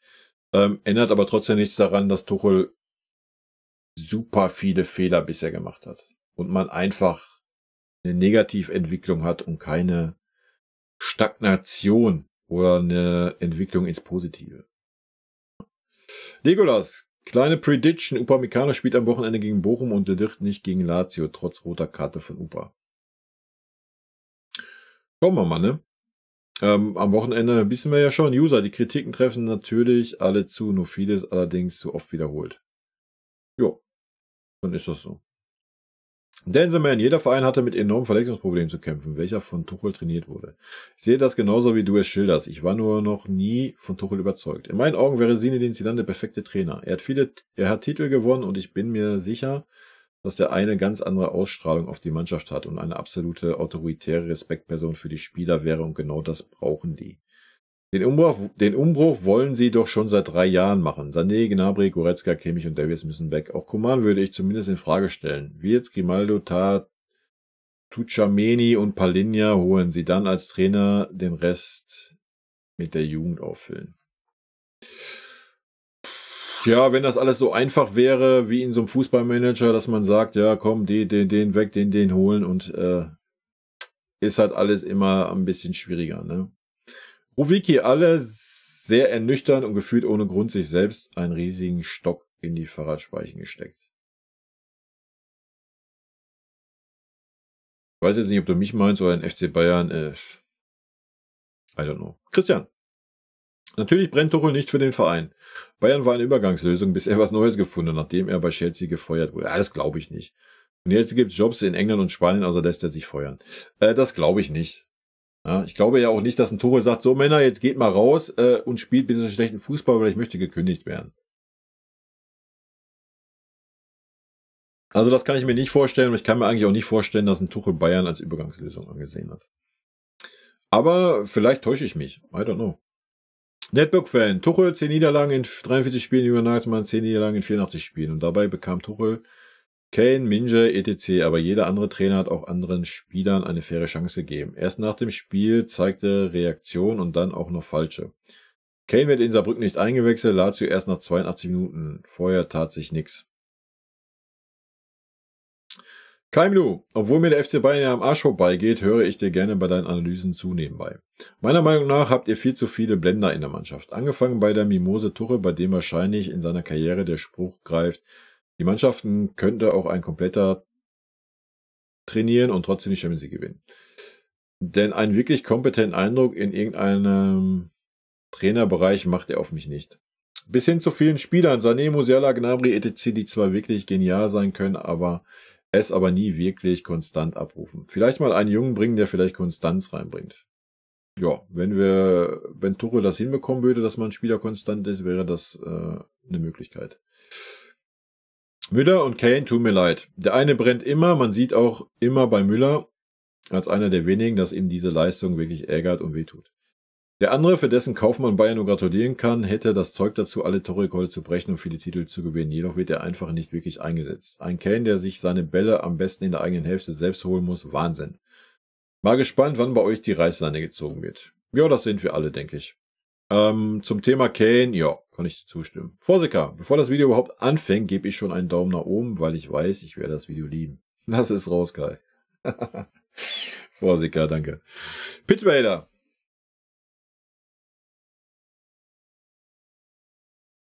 Gegen Leverkusen hat jeder einzelne Spieler total versagt, das war einfach nur grottig. Aber gegen Lazio war die erste Halbzeit gut.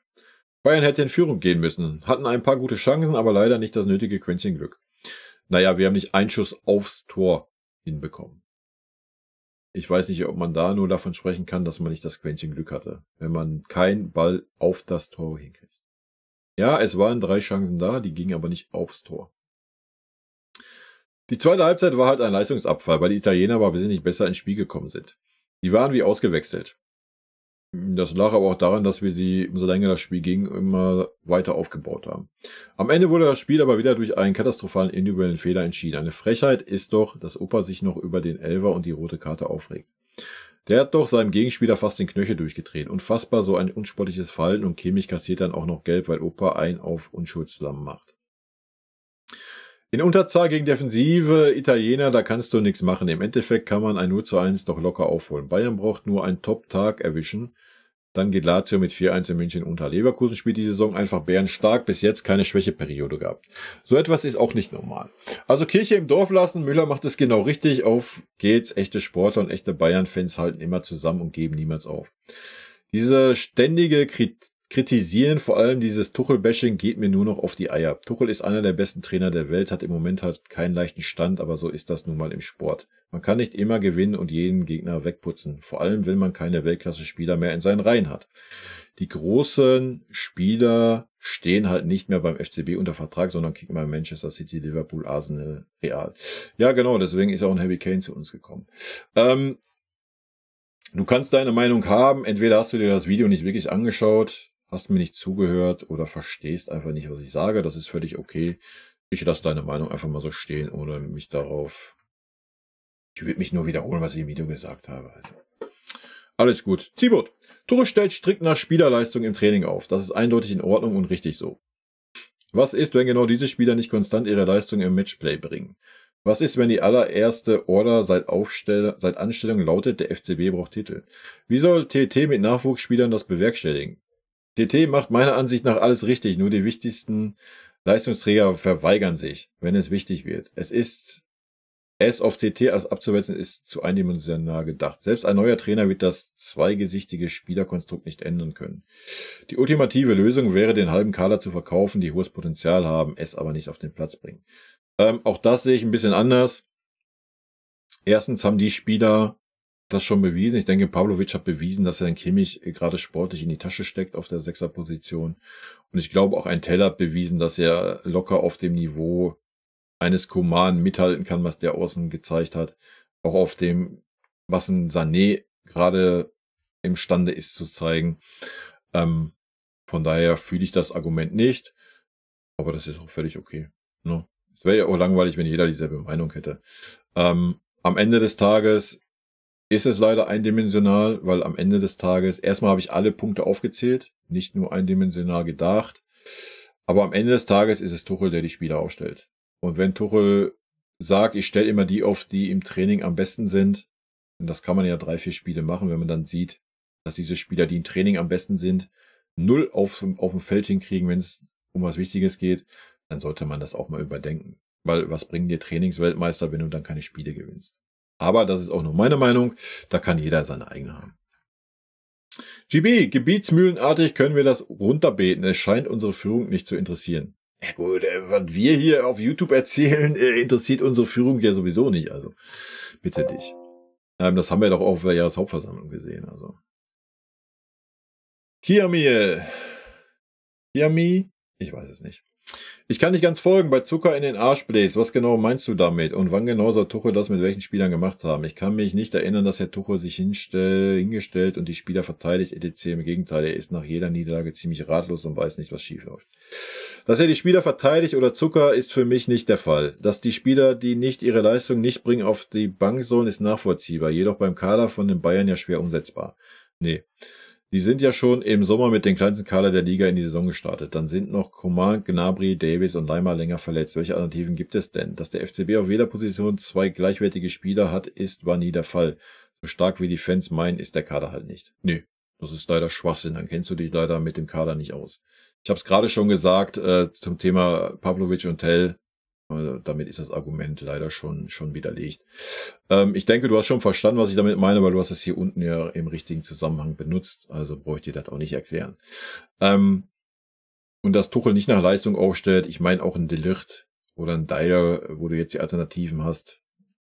Würdest du mir sagen, das sind keine Alternativen als Opa und Minje, die gerade unterperformen.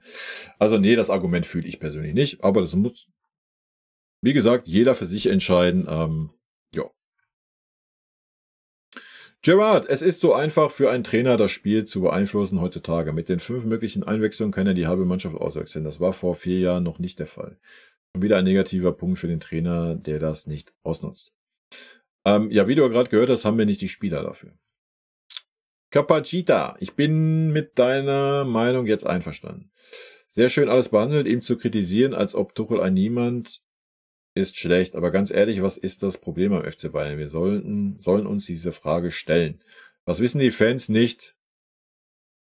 Simon, lass uns weiterdenken in this motherfucking world. Wo ist Chupu, der immer hungrig ist? Ja, haben wir gesehen, wie hungrig der am Wochenende war. Schade, dass Gnabry verletzt ist. Schade. Hungrige Spieler fehlen. Ja, junge Spieler, genau. Der Müller-Fußball ist vorbei. Ich kritisiere den Tuchel nicht, ob er niemand ist. Ja, das muss ich mal hier rausnehmen. Das ist nicht meine Intention. Also, ich bin kein Trainer, das ist der Tuchel. Ich kritisiere das, was meiner Meinung nach gerade falsch läuft. Das ist aber auch alles. Also, und man geht ja auch, also ich persönlich beziehe das nie auf den Menschen Tuchel. Ja, ich beziehe das auf seine sportliche Leistung, die er bei uns abliefert. Patrick, hi, du bist der Beste. Ich gucke jedes Video von dir. Danke. Christian Lanz. Tuchel würde zum FC Bayern passen, wenn er die Spieler entsprechend ihren Fähigkeiten einsetzen, aufbauen und motivieren würde.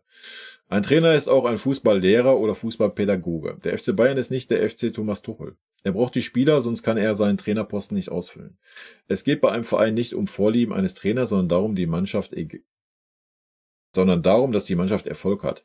Denn die Spieler bringen das Geld und somit auch sein Geld, das er verdient.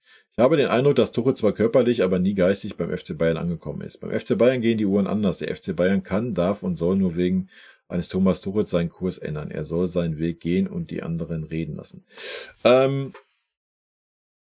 Ja, das haben wir ja gerade oder vorhin auch schon so ein bisschen gesagt. Ich glaube, dass Tuchel ein bisschen was anderes erwartet hat vom FC Bayern.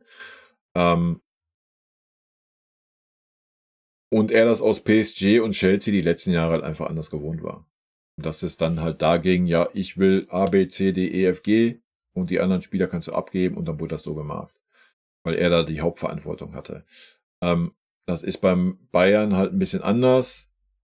Jetzt ist die Frage, was haben Brazzo und Olli ihm versprochen? Ja. Vielleicht, dass er das genauso handhaben darf. Und jetzt ist es halt komplett anders und dann ist vielleicht ein Tuchel auch ein bisschen demotiviert. Ich weiß es nicht. Es ist schwer zu sagen von außen.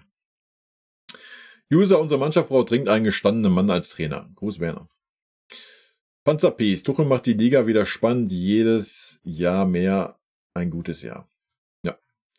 Chad Kessel, danke für die Analyse. Wenn Tuchel dir zuschaut, wird er den Schlüssel finden. Das glaube ich nicht. Mischik, wie wäre es denn, wenn du Trainer wärst? Ja, kein Thema, gerne. Wenn der FC Bayern anruft, ich stehe bereit. Ist kein Problem, Leute. Kasa. Tja, was soll man sagen? Vielleicht hatte Didi Hamann doch recht. Tuchel und Bayern ist das größte Missverständnis seit Jürgen Klinsmann. Ja, das kann man den Didi auch nicht wirklich absprechen. Er bekam vermutlich gewisse Zusagen von Kahn und Brazzo, die dann am Ende der Saison nicht mehr da waren. Ja, habe ich ja gerade auch gesagt, gehe ich auch von aus. Tuchel bekam Kane und Minjay für 150 plus Millionen, aber er wollte eventuell nochmal die gleiche Summe ausgeben, was nicht passierte. Und jetzt scheint er stur beweisen zu wollen, dass es mit den bestehenden Mannschaft nicht klappt. Ja, spielt wahrscheinlich eine Rolle, diese ganze Geschichte, ja, denke ich auch. Günther, du hast vielem recht, aber ist die Sendung nicht zu langatmig? Höre gerne zu, aber zu viele Wiederholungen in deiner Analyse. Günther, du musst dir das ja auch nicht anhören. Also, alles gut. Ne? Ich setze mich nicht hier hin und erstelle mir ein Skript, sonst was. Ich setze mich hier hin, hau raus, was mir durch den Kopf geht, und wenn sich dann Sachen 2-3 Mal wiederholen, dann ist das so. Wenn dir das nicht gefällt, ist das völlig okay. Kannst du auch kritisieren.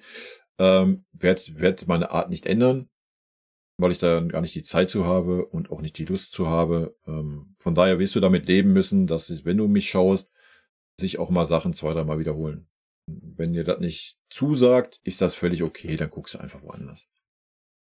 Adrian, ich bin der Meinung, wenn Tuchel gehen soll, dann müssen auch viele Spieler gehen. Es kann doch nicht sein, dass so viele Trainer verschlissen werden und nie wird mal in der Mannschaft aufgeräumt. Nagelsmann und jetzt vielleicht Tuchel, wer soll da denn danach kommen? Mich stört es auch, dass die Spieler immer so verteidigt werden, beziehungsweise nie direkt kritisiert. Hast du gut angesprochen mit dem Thema. Man darf nicht mehr kritisieren, ohne gleich einen Shitstorm zu bekommen. BFM, was ich nicht wertend meine, du kritisierst, und das mit Recht, meistens eher deutsche Nationalspieler. Ich glaube, dass der FCB lange an diesen festhält und als gesetzt ansieht, weil sie ja immer die besten deutschen Spieler im Verein haben wollen. Ich glaube, von daher bekommen diese Spieler vielleicht öfter auch einen Vorzug ausländische Kollegen gegenüber. Natürlich sollte es darum beim Vereinsfußball nicht gehen, aber ich persönlich glaube, dass dieser Punkt nicht unterschätzend ist. Ja, das haben wir ja auch schon mal angesprochen, dass das mal so die große, ich hätte jetzt fast gesagt Illusion,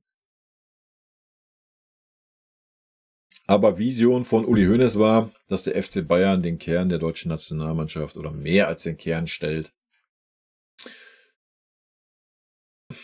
Ist mit dieser Generation halt gerade schwierig. Und ja, das spielt mit Sicherheit eine Rolle, dass der Verein deshalb an diesen Spielern festhält. Kann ich mir auch sehr gut vorstellen. Allerdings, ja, muss ein Trainer das nicht tun. Ja, ich glaube nicht, dass da ein Uli Hoeneß kommt und sagt, hier, Thomas, diese Spieler müssen immer spielen.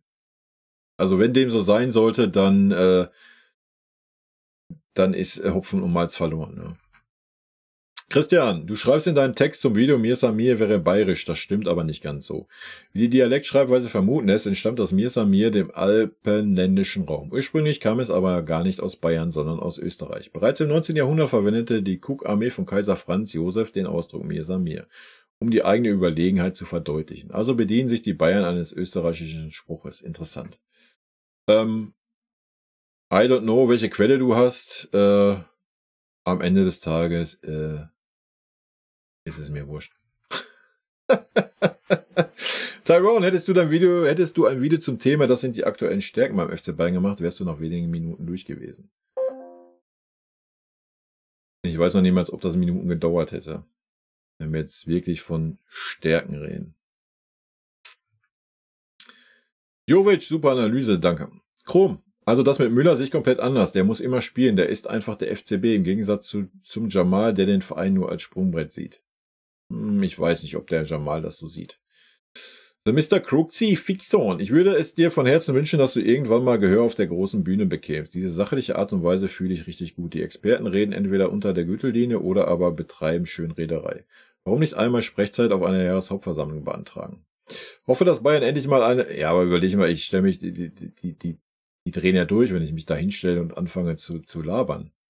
Also das... Unter eine Stunde geht da ja gar nichts. Die führen mich ab nach 10 Minuten. Hoffe, dass Bayern endlich mal eine Philosophie definiert. Auf der einen Seite immer die Nationalspieler stellen wollen, auf der anderen Seite Talente züchten. Dann wiederum nicht das Risiko gehen, diese jungen Wilden auch mal von der Leine zu lassen, anstatt öffentlich zu demontieren, siehe Tuchel-PKs. Oder dann vom Hof jagen, Kretzi, Stanny. Ist ja schon fast so, als ob die momentane Führung keine Selbstreflexion hat. Hey, wie du schon sagtest, die heutige Gesellschaft und ihre Gefühle. Schauen wir mal, was da noch so kommt. Normalerweise müsste der Karren richtig in den Dreck gefahren werden, damit anscheinend endlich die Führung aus dem Dornröschenschlaf zu wecken. Schönes Wochenende euch allen. Ja, aktuell macht das wirklich so den Eindruck, wie ich ja schon sagte, vielleicht ist im Hintergrund schon irgendwas gelaufen, dass man sich mit dem Tuchel schon geeinigt hat, zum Saisonende ist Feierabend, ich weiß es nicht. Das wäre das Einzige, wo ich sagen würde, wäre eine Erklärung für die aktuelle Situation, wie man damit umgeht. Oder aber man wartet halt auf den großen Messias Max Eber. Jo, was haltet ihr von sie dann? Kann ich nichts zu sagen. Müsste ich bei uns sehen, wenn er ein paar Wochen da ist, könnte ich dazu was sagen. Leland Fitz, Kritik an Müller kann ich nachvollziehen. Auf der anderen Seite haben wir einfach einen Haufen Spieler, die nicht einmal zusammen so viel Energie auf den Platz bringen wie Müller. Ja, den stimme ich zu. Christian Both, Sascha fällt aus, egal. Er wäre sowieso nicht mehr aufgestellt worden. Wahrscheinlich nicht, ja.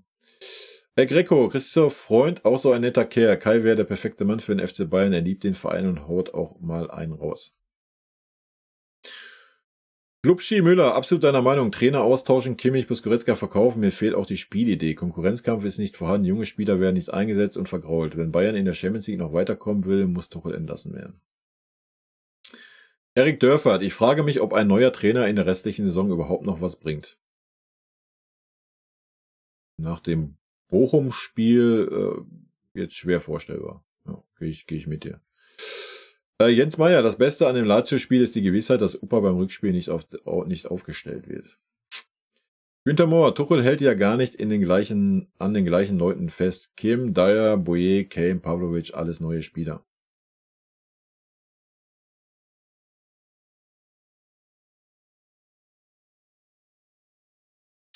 Naja, wir reden seit 2 Jahren. Wir haben es ja hier auch schon stehen gehabt, die Namen, die deutschen Nationalspieler, die halt unumstritten in unserem Verein sind. Ich habe ja auch letztens, oder habe ich ja auch in diesem Video, oder? Gezeigt, welche Spieler lange da sind und welche Spieler nicht lange da sind. Ja, da siehst du das Problem. Triple, erstmal großes Kompliment, dass du die ganze Situation immer so detailliert auf den Punkt bringst. Ja, ich habe auch gedacht, dass Tuchel den Laden in den Griff bekommt, aber falsch gedacht. Jetzt hoffe ich nur noch, dass jemand nach dem Bochum-Spiel kommt, der den ganzen jungen Spielern noch zur Spielzeit verhilft. Banja nochmal, bevor ich es schaue, unsere Probleme sind nach Reihenfolge aufgelistet. Erstens Tuchel, zweitens Tuchel, drittens Tuchel, viertens Barry, fünftens Tuchel. Selbst die verletzten Miserie ist nicht normal. Jahrelang haben wir nach Dortmund geschaut und uns gewundert, was da los ist. Seit nun Tuchel bei uns ist, haben wir eine nie dagewesene Verletztenliste. Allein die Stanisic-Story, im Winter wollte man ihn zurückholen. Tuchel war dagegen, weil er statt nun Walker Trippier haben wollte. Es sind viele Punkte gegen, aber eigentlich kein Punkt für Tuchel. Zum Spielsystem, was es nicht gibt, was, wenn auch gar nicht zu uns passt. Wir waren immer eine dynamische Mannschaft, die gerade nicht das Tor sucht. Tuchel hingegen will besinnungslosen Ballbesitzfußball. Ohne Sinn, lässt er stundenlang um den Strafraum spielen. Ich als Trainer schaue mir das max 2 Spiele an, dann ändere ich das Training. Und wenn ich das kann, sollte das Tuchel schon lange hinbekommen. Oder die Arme an den Co-Trainer. Und sein Coaching im Spiel ist mal völlig lost. Ja, das existiert ja nun eigentlich kaum bis gar nicht. Wenn er sich vermummt 60 von 90 Minuten auf die Trainerbank setzt, ist das auch ein wildes Zeichen an so einer Mannschaft, finde ich. Vor allem, wenn es nicht läuft. So, nun zum Video. Und ja, ich sehe es wie du. Man muss und sollte nicht an Tuchel festhalten. Es geht auch nicht mehr um Titel. Es geht mehr darum, dass das Team wieder ein Team wird. Dass die Spieler Spaß haben, dass wir ein System haben, beziehungsweise auch Junge einbaut. Je länger er bleibt, dass wir ein System haben, beziehungsweise auch Junge einbaut. Je länger er bleibt, desto mehr macht er sie kaputt. Naja, im Winter war Palhinha noch teurer. Ca. 70 Millionen. Das wäre deutlich zu hoch. Meiner Meinung nach. Im Sommer war er schon zu teuer. Sehe ich genauso. Es ist gut, dass du es mal sachlich ansprichst. Du bist ja kein Goretzka-Fan. Aber trotzdem gut erkannt. Goretzka war nur Ersatzspieler und hat sich dadurch wieder gepusht. Obwohl Tuchel ihn nicht will und trotzdem bringt er Leistung, geht auf die IV-Position etc. Was passiert beim kleinsten Wackler, muss er wieder auf die Bank. Höhepunkt waren Aussagen wie er war im Basel IV. Da muss er leider auf die Bank. Oder er spielt nur, weil Guerrero links V spielen muss. Hast du Goretzka Gesicht im Sat.1-Interview gesehen? Nee, habe ich nicht gesehen. Wo man ihm die Aussage von Tuchel präsentiert hat. Zaragoza hat ja auch mitbekommen. Nicht zu vergessen Tell. Dilich, Pavlovic, etc. Die Spieler haben das Herz für Bayern. Und ja, einige hatten eine schwere Zeit, allein nach der WM. Du wirst medial Monate zerstört. Eigentlich kommst du dann nach München und bist zu Hause. Da wartet Tuchel und gibt dir den Rest. Tuchel muss weg. Ja, kann man jetzt gerne nochmal als Argument, hier wurden ja nochmal die Spieler aufgezählt, wie vorhin gesagt wurde, wir haben keine Spieler. Also. Anastasia, vielleicht warten die auf Sebastian Hoeneß, den man vielleicht von Stuttgart im Sommer holen kann. Ja, wie gesagt, vielleicht passiert da was im Hintergrund, ich weiß es nicht. Masleon, bei Sky geht das Gerücht herum, dass Thomas Tuchel nach dem Spiel gegen Leverkusen gesagt hat, dass die Mannschaft keine Leistung gebracht haben und er würde sich auf das gleiche Niveau stellen. Ich finde das schon echt krass, deswegen hat Bayern bei Lazio auch so gespielt. Persönlich kann ich mir das nicht vorstellen. Wie gesagt, ich gebe nichts auf Schlagzeilen, die keine Quelle nennen. Ja, mehr kann ich dazu leider nicht sagen. Ein Bürger, Eber sucht für sich einen Trainer, deswegen kann man Tuchel jetzt noch nicht entlassen. Rumleser, mach dich mal frei, mach dich frei im Sinne des Fußballs. Seit Generationen ist der FCB derart dominant, dass die Spannung, das Interesse am Ausgang einer Saison kontinuierlich nachgelassen hat. Im Sinne des Fußballs freut euch, dass Bayern nachlässt. Ja, geht leider am Sinn dieses Videos vorbei, aber ja, natürlich kannst du dich als Nicht-Bayern-Fan darüber freuen. Help Nickname, meiner Meinung nach schafft es Tuchel nicht, den Spielern einen Spielstil vorzugeben, wie nach vorne gespielt werden soll und wie verteidigt werden soll. Er schafft es nicht, ein Team zu formen, sogar wichtige Spieler zu vergraulen. Er demoralisiert Spieler, indem er ihnen die Qualität abspricht und fordert stattdessen teure Neuzugänge. Er hat Lieblinge im Team, die unantastbar sind, obwohl andere bessere Leistungen gebracht haben. Und er wendet seine Argumente auf Spieler A an, warum einer spielt, wenn es ihm passt. Und aber für Spieler B, das gilt das gleiche Argument nicht, weil es ihm nicht passt. Ja. Tuchel nimmt unseren Verein auseinander, zerlegt ihn auf Einzelteile und wird nach seiner Entlassung so viel verbrannte Erde hinterlassen haben, dass wir viel Zeit brauchen werden, um uns davon zu erholen. Ja, könnte durchaus passieren. Herbert, rot-weiße Grüße. Ja. GB, genau, nur wegen einem Grund bleibt Tuchel. Genau, der Nagelsmann-Gate. Nennen wir es das Nagelsmann-Gate? Ja, wild, GB, ne? DJ Kidsam, ich finde deine Videos echt nice, wäre noch cool, wenn du dir ein Mikrofon und Interface kaufst, damit der Sound noch besser wird. Man muss am TV immer recht laut stellen und an den Tiefen fehlt es ohne Mikrofon an Wärme. Also ich nutze ein Mikrofon, ich sitze hier nicht ohne Mikrofon. Ich nutze auch keine 0815 Mikrofon. Ja, ich gehe ja mal davon aus, du bist irgendwie im Musikbusiness, da du DJ Kitsam heißt, dass du vielleicht ein viel, viel besseres Gehör hast und das so empfindest, fühle ich. Ja. Aber ja, ich weiß schon, ich habe halt nur ein USB-Mikrofon, ein Sennheiser. Vorher habe ich das Rode Podcaster gehabt. Ich weiß schon, worauf du hinaus willst, von wegen vernünftig mit Mischpult und so weiter und so fort. I don't know, aktuell sehe ich da keinen Grund für, aber es kann natürlich sein, dass das in Zukunft passiert. Ja. Möchte ich nicht ausschließen. Minas, was heißt es, die Spieler wollen bleiben, wenn der Trainer nicht mehr braucht? Das bringt den Spielern nichts, denn sie können seinen Plan nicht. Macht den ganzen Verein lächerlich und die verlieren an Wert im Transfermarkt wegen mangelnder Leistung während der Saison. Ich habe es nicht gewusst, ehrlich gesagt, und scheint mir total kindisch aller Seiten. Boah, Alter. Ich weiß nicht, worauf du gerade hinaus willst. Wenn aber Spieler bleiben wollen und der Trainer sie auch aufstellt, welches Argument soll es dann geben, dass der Spieler umdenkt? Also wenn der Trainer sagt, ich will einen Kimmich und Goretzka nicht, aber er lässt sie trotzdem dauernd spielen, dann gibt es kein Argument, dass die Spieler umdenken und nicht sagen, ich möchte gern beim FC Bayern bleiben. Also, falls das jetzt gemeint war, ich bin ein bisschen verwirrt gerade. Christian Brot, Tuchel tut sein Möglichstes für Bayern im Kampf um die Europa-League-Plätze. Normalerweise kämpft man sich von unten an die Plätze heran, Tuchel probiert es von Platz 2 der Tabelle nach unten. Ja, so weit sind wir da noch nicht, ne? Lev, Alonso macht alles richtig, was Tuchel falsch macht. Das kann ich nicht wirklich beurteilen, ich bin nicht drin im Alonso-Game. Kann nur zu Tuchel was sagen.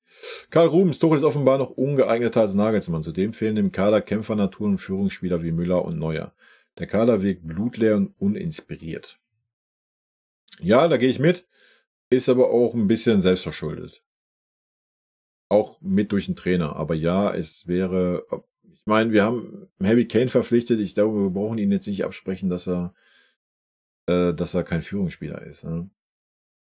Aber die Frage ist ja, inwieweit wird er vom Tuchel auch integriert und so weiter. Ich glaube, da ist auch einiges los.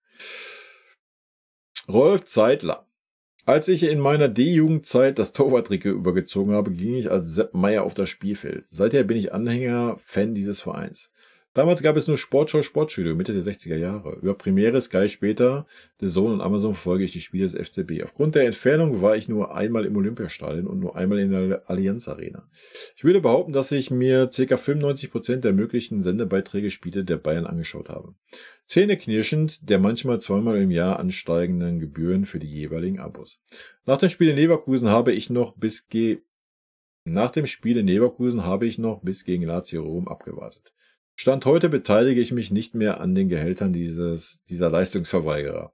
Hab alle Abos gekündigt, das nennt man Schnauze voll. Nun deshalb wird der FCB nicht oder doch am Hungertuchel nagen. Ja, verstehe ich den Move.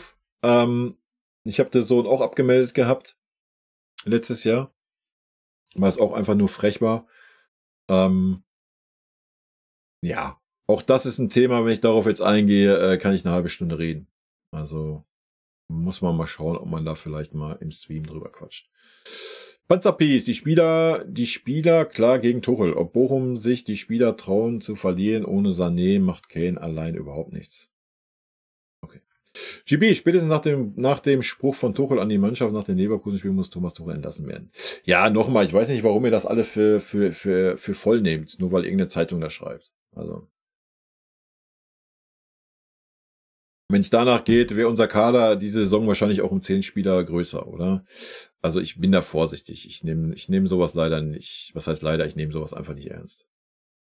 Wenn irgendeine Zeitung irgendwas schreibt und irgendwelche Klicks oder sonst zu generieren, in der heutigen Zeit kannst du halt nicht mehr sagen, oh ja, die Zeitung hat das geschrieben, das stimmt schon. Nee. Nein. Ja, also. Da sollte man vorsichtig sein. Christian, Finale der Home findet ohne Bayern statt. Wahrscheinlich, ja. MC, Tuchel for President. Alle Macht für Tuchel. Tuchel bester Mann, Tuchel bester Trainer der Vereinsgeschichte. Aber auch nur, wenn er es schafft, titellos bleibt. Christian Brott, zu deinem ersten Satz. Es gibt keine sportliche Situation. Patzapis, Rice wäre 100 Millionen wert. Kane ohne Zuspiel, nur Dauerläufe. Nur Dauerläufer, meinst du? Naja, er hat ja trotzdem 25 Tore schon geschossen in der Bundesliga. Also, dass Rice das Geld wert gewesen wäre, denke ich, sind wir uns einig. Neomatrix. Tuchel ist der überschätzteste Trainer der Welt. Selbst als er mit Chelsea die Champions League gewonnen hat, hat er grottenhaften Fußball spielen lassen. Wenn er so ein toller Trainer und Mensch wäre, hätte ihn Chelsea ein Jahr später nicht gehen lassen. Selbst in einem Verein wie PSG, wo er hunderte Millionen ausgeben durfte, konnte er keine erfolgreiche Einheit binden. Naja, die waren immerhin im Finale gegen uns. Hab noch nie ein Interview eines Spielers gesehen, die ihm im Nachhinein loben, wie zum Beispiel bei Klopp oder Guardiola der Fall ist. Das kann ich nicht beurteilen, leider. FCB-Fan. Herr Tuchel spricht seit Monaten die Fehler in der PK an, hat aber anscheinend keine Mittel, diese abzustellen. Naja, er sagt ja auch oft genug, dass er nach 11 Monaten immer noch keine Idee hat, woran es liegt. Konrad. Kein Leistungsprinzip, keine Achse, keine Spielentwicklung, keine Spielidee, keine Begeisterung, keine Kabine, kurzum ein echter Spitzentrainer. Allerdings einer im Rückwärtsgang. Ja, hast du mein Video sehr gut in einen Satz zusammengefasst. Vielen lieben Dank dafür. German 7. Servus, Tuchel muss bleiben. Ist doch lächerlich, jedes Mal den Trainer rauszuschmeißen. Gib ihm einfach die Zeit. So schaut's aus. Und da kriegst du von mir einen Daumen nach unten für. Was nicht heißt, dass ich gegen dich bin, aber die Meinung gehe ich absolut gar nicht mit. Mars Leon. Laut den Medien zufolge will Tuchel nach Spanien gehen zum anderen FCB. Alter, was ist denn los mit euch? Also, ich habe es gerade schon mal gesagt, ich wiederhole mich jetzt nicht nochmal, wa? Kaffel, Nagelsmann zu entlassen und mit Eisschrank Tuchel zu ersetzen, war ein riesiger Fehler. Ja, kann man im Nachhinein so sagen. Günther, wieder einer im Training verletzt. Liegt es am Training? Gibt zu denken, Leute. Haben wir ja auch schon was zu gesagt. Hans Dampf, morgen erlöst uns der VfL von Tuchel. Na, aber hat uns nicht erlöst. Julings, bin zufällig auf dein Video gestoßen und muss sagen, ich finde es echt lustig. Puder in den Arschblasen zu pudern, herunterkürzen ist für mich als Österreicher besonders lustig. Wäre vielleicht so, wie wenn ich Popmusik mache, ständig mit Poppen abkürzen würde. Das hätte dann für bundesdeutsche Zuseher den gleichen Effekt. Ja, guck mal. Ist doch schön, oder? Bayerischer Kurde. Tuchel ist total falsch bei uns. Er denkt, er spielt FIFA-Manager und kann einfach mal die ganze Mannschaft austauschen. Die Mannschaft, die letzte Saison in der Champions League gegen Inter, Barca und PSG beide Spiele gewonnen hat, ohne einen Gegentreffer. Natürlich verstehe ich die Vereinsführung. Er soll es entweder schaffen mit der Mannschaft, die übrigens 2020 das historische Six-Tube gewonnen hat, was erreichen, oder er hat Pech. Ein Carlo Ancelotti, ein Guardiola, ein Zidane und auch ein Xabi Alonso, die stellen jeden auf die Bank, der nichts leistet und nicht mitzieht. Tuchel kann nur blödes Zeug reden auf PKs. Naja, fairerweise muss man sagen, dass ein Carlo Ancelotti bei uns ja auch nicht klarkam. Ne? Dieter Pfeiffermann, welche Bank? Hat ja keine Leute. Soll er sagen, er will einen Sechser? Auch hier kriegst du einen Daumen nach unten, Alter. Beschäftige dich entweder mit unserem Verein, wenn du ein Bayern-Fan bist, dann ist diese Aussage leider ein Armutszeugnis, sorry.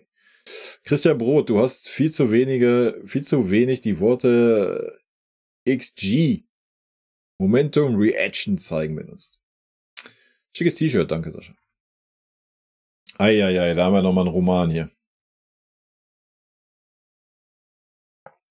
Minzpark. Okay, ich fühle mich genötigt, mal einen Kommentar zu schreiben. Punkt 1. Tuchel ist kein schlechter Trainer. Der wird unter bestimmten Prämissen gekommen sein, weil man ihn unbedingt wollte.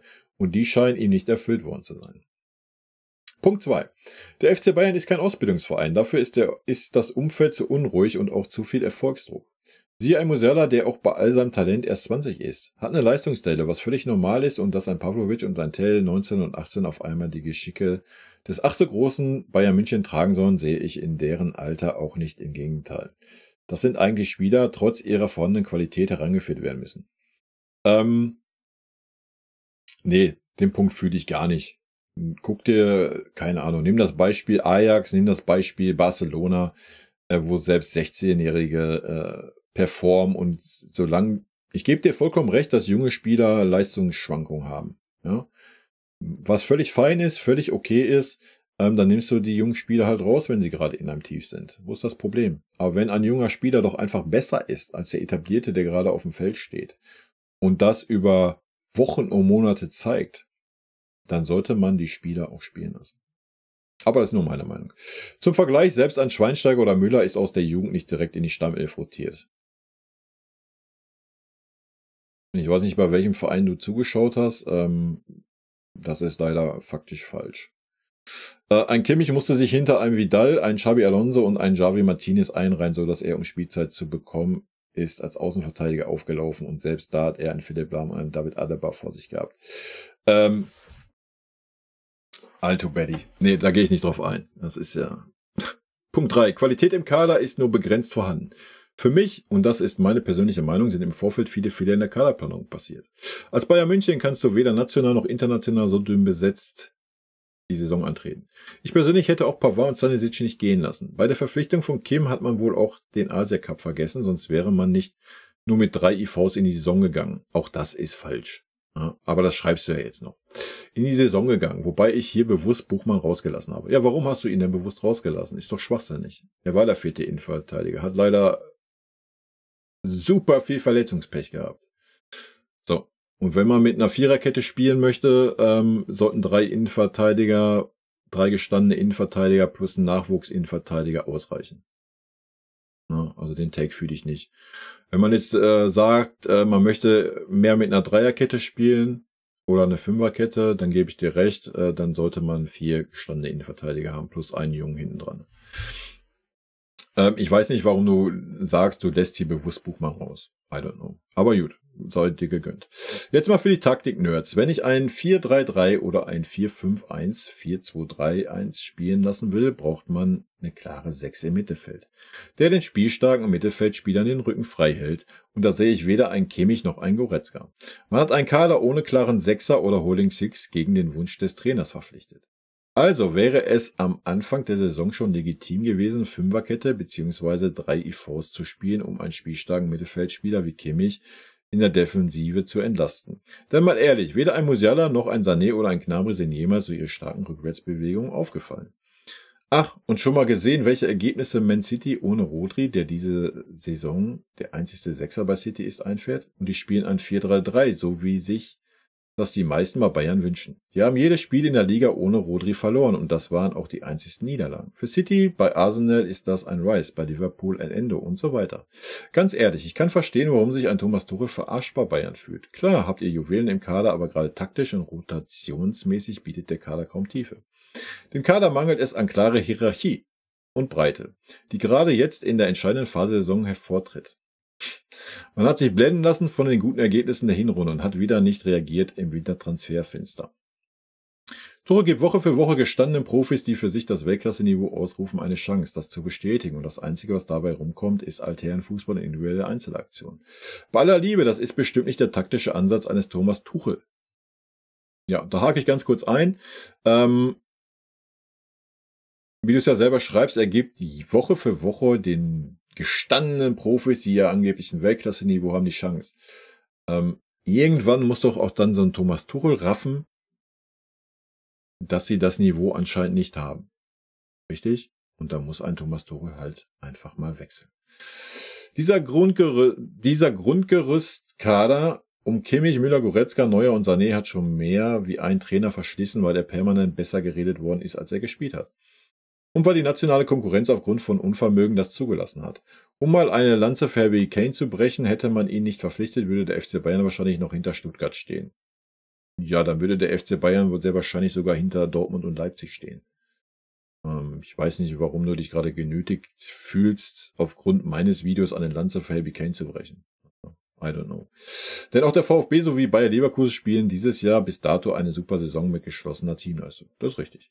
International sollte sich an Bayern eingestehen, dass die Mannschaft auch mit einem anderen Trainer nicht besser aufgestellt ist. Ich kann mir einfach unter Normalbedingungen nicht vorstellen, dass dieser Kader in der Champions League in irgendeiner Weise um den Titel mitspielt. Die anderen Top-Mannschaften sind halt momentan besser aufgestellt.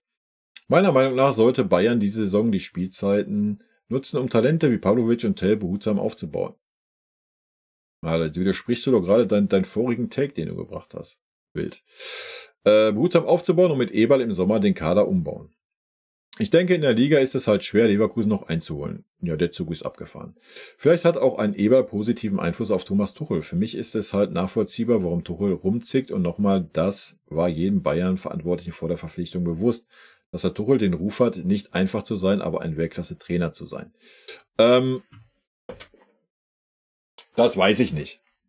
Ich denke, ja, es muss jedem klar gewesen sein, dass Tuchel nicht ein leichter Typ ist. Das war bei Louis van Gaal zum Beispiel auch nicht.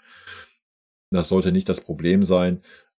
Welche Versprechungen Tuchel gemacht wurden oder nicht, weiß ich auch nicht. Mit dieser Holding Six und Sechser Debatte, was bei Liverpool, Arsenal und Man City ist mir scheißegal. Wenn man Tuchel holt und wenn Tuchel vorher die Zusage gekriegt hat, pass mal auf, ich will Kimmich und Goretzka nicht haben, ich möchte nur eine Holding Six haben, die möchte ich gerne verpflichten. Wenn ihm das zugesagt wurde, dann gab es die Trennung von Brazzo und Olli, ist dann sehr unlucky, dass er dann die neue Leute, die in der Verantwortung waren, nicht davon überzeugen konnte, ist dann echt dumm gelaufen für Tuchel. Ja, gehe ich 100%ig mit. Dass wir ein bisschen anderen Fußball sehen würden, wenn Tuchel diesen Spieler bekommen hätte, gehe ich auch mit 100%. Aber wenn ich doch jetzt sehe, ich habe die jetzt nicht bekommen, aus welchen Gründen auch immer, so, dann kann ich doch nicht anfangen, zumindest wirkt es nach außen hin so, mich wie ein kleines Kind verhalten. Ja. So, da muss ich halt überlegen, wie kann ich meine Vorstellung ein bisschen an diesen Kader anpassen. Was er dann getan hat, indem er eine Doppel-6, Doppel-8 spielen lässt, wie immer man das sehen möchte. Da stimme ich zu. Das hat er irgendwann dann eingesehen, nachdem er gemerkt hat, ich kriege keinen. Aber da muss ich doch... Ich weiß nicht, ob Tuchel keine andere Idee mehr hat. Als diese eine Idee. Weil nach vorne... Man sieht kein System, man sieht keine Spielidee. Ja, ich habe 80 Minuten in diesem Video gelabert, ich will mich jetzt hier nur wiederholen. Wie gesagt, ich fühle diesen Take nicht. Die andere Sache, ja, dann wird mit einer Fünferkette gespielt und trotzdem 2 Sechser oder 2 Achter, wie ihr es benennen wollt, davor, was auch unsinnig ist. Wie du gerade selber geschrieben hast, ja, es wäre dann vielleicht sinnig zu sagen, man spielt mit 3 Innenverteidigern, so dass Kimmich entlastet ist, dass Kimmich ein bisschen mehr sich auf die Aufgaben nach vorne konzentrieren kann. Gehe ich auch mit. Ja, deswegen habe ich das auch nicht verstanden, warum er in Leverkusen mit einer Fünferkette spielt und noch 2 davor. Also, aber gut. Ich fühle dein Post, ist mal ein Einblick in eine andere Denkweise.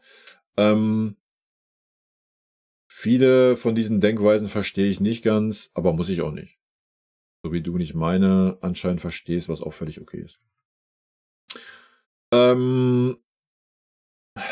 DR. Also deinen Take, dass Müller und Neuer von sich aus auf 10 Millionen im Jahr verzichten sollen, braucht eigentlich keine Einschätzung. Das ist doch ganz klar Vereinssache. Okay.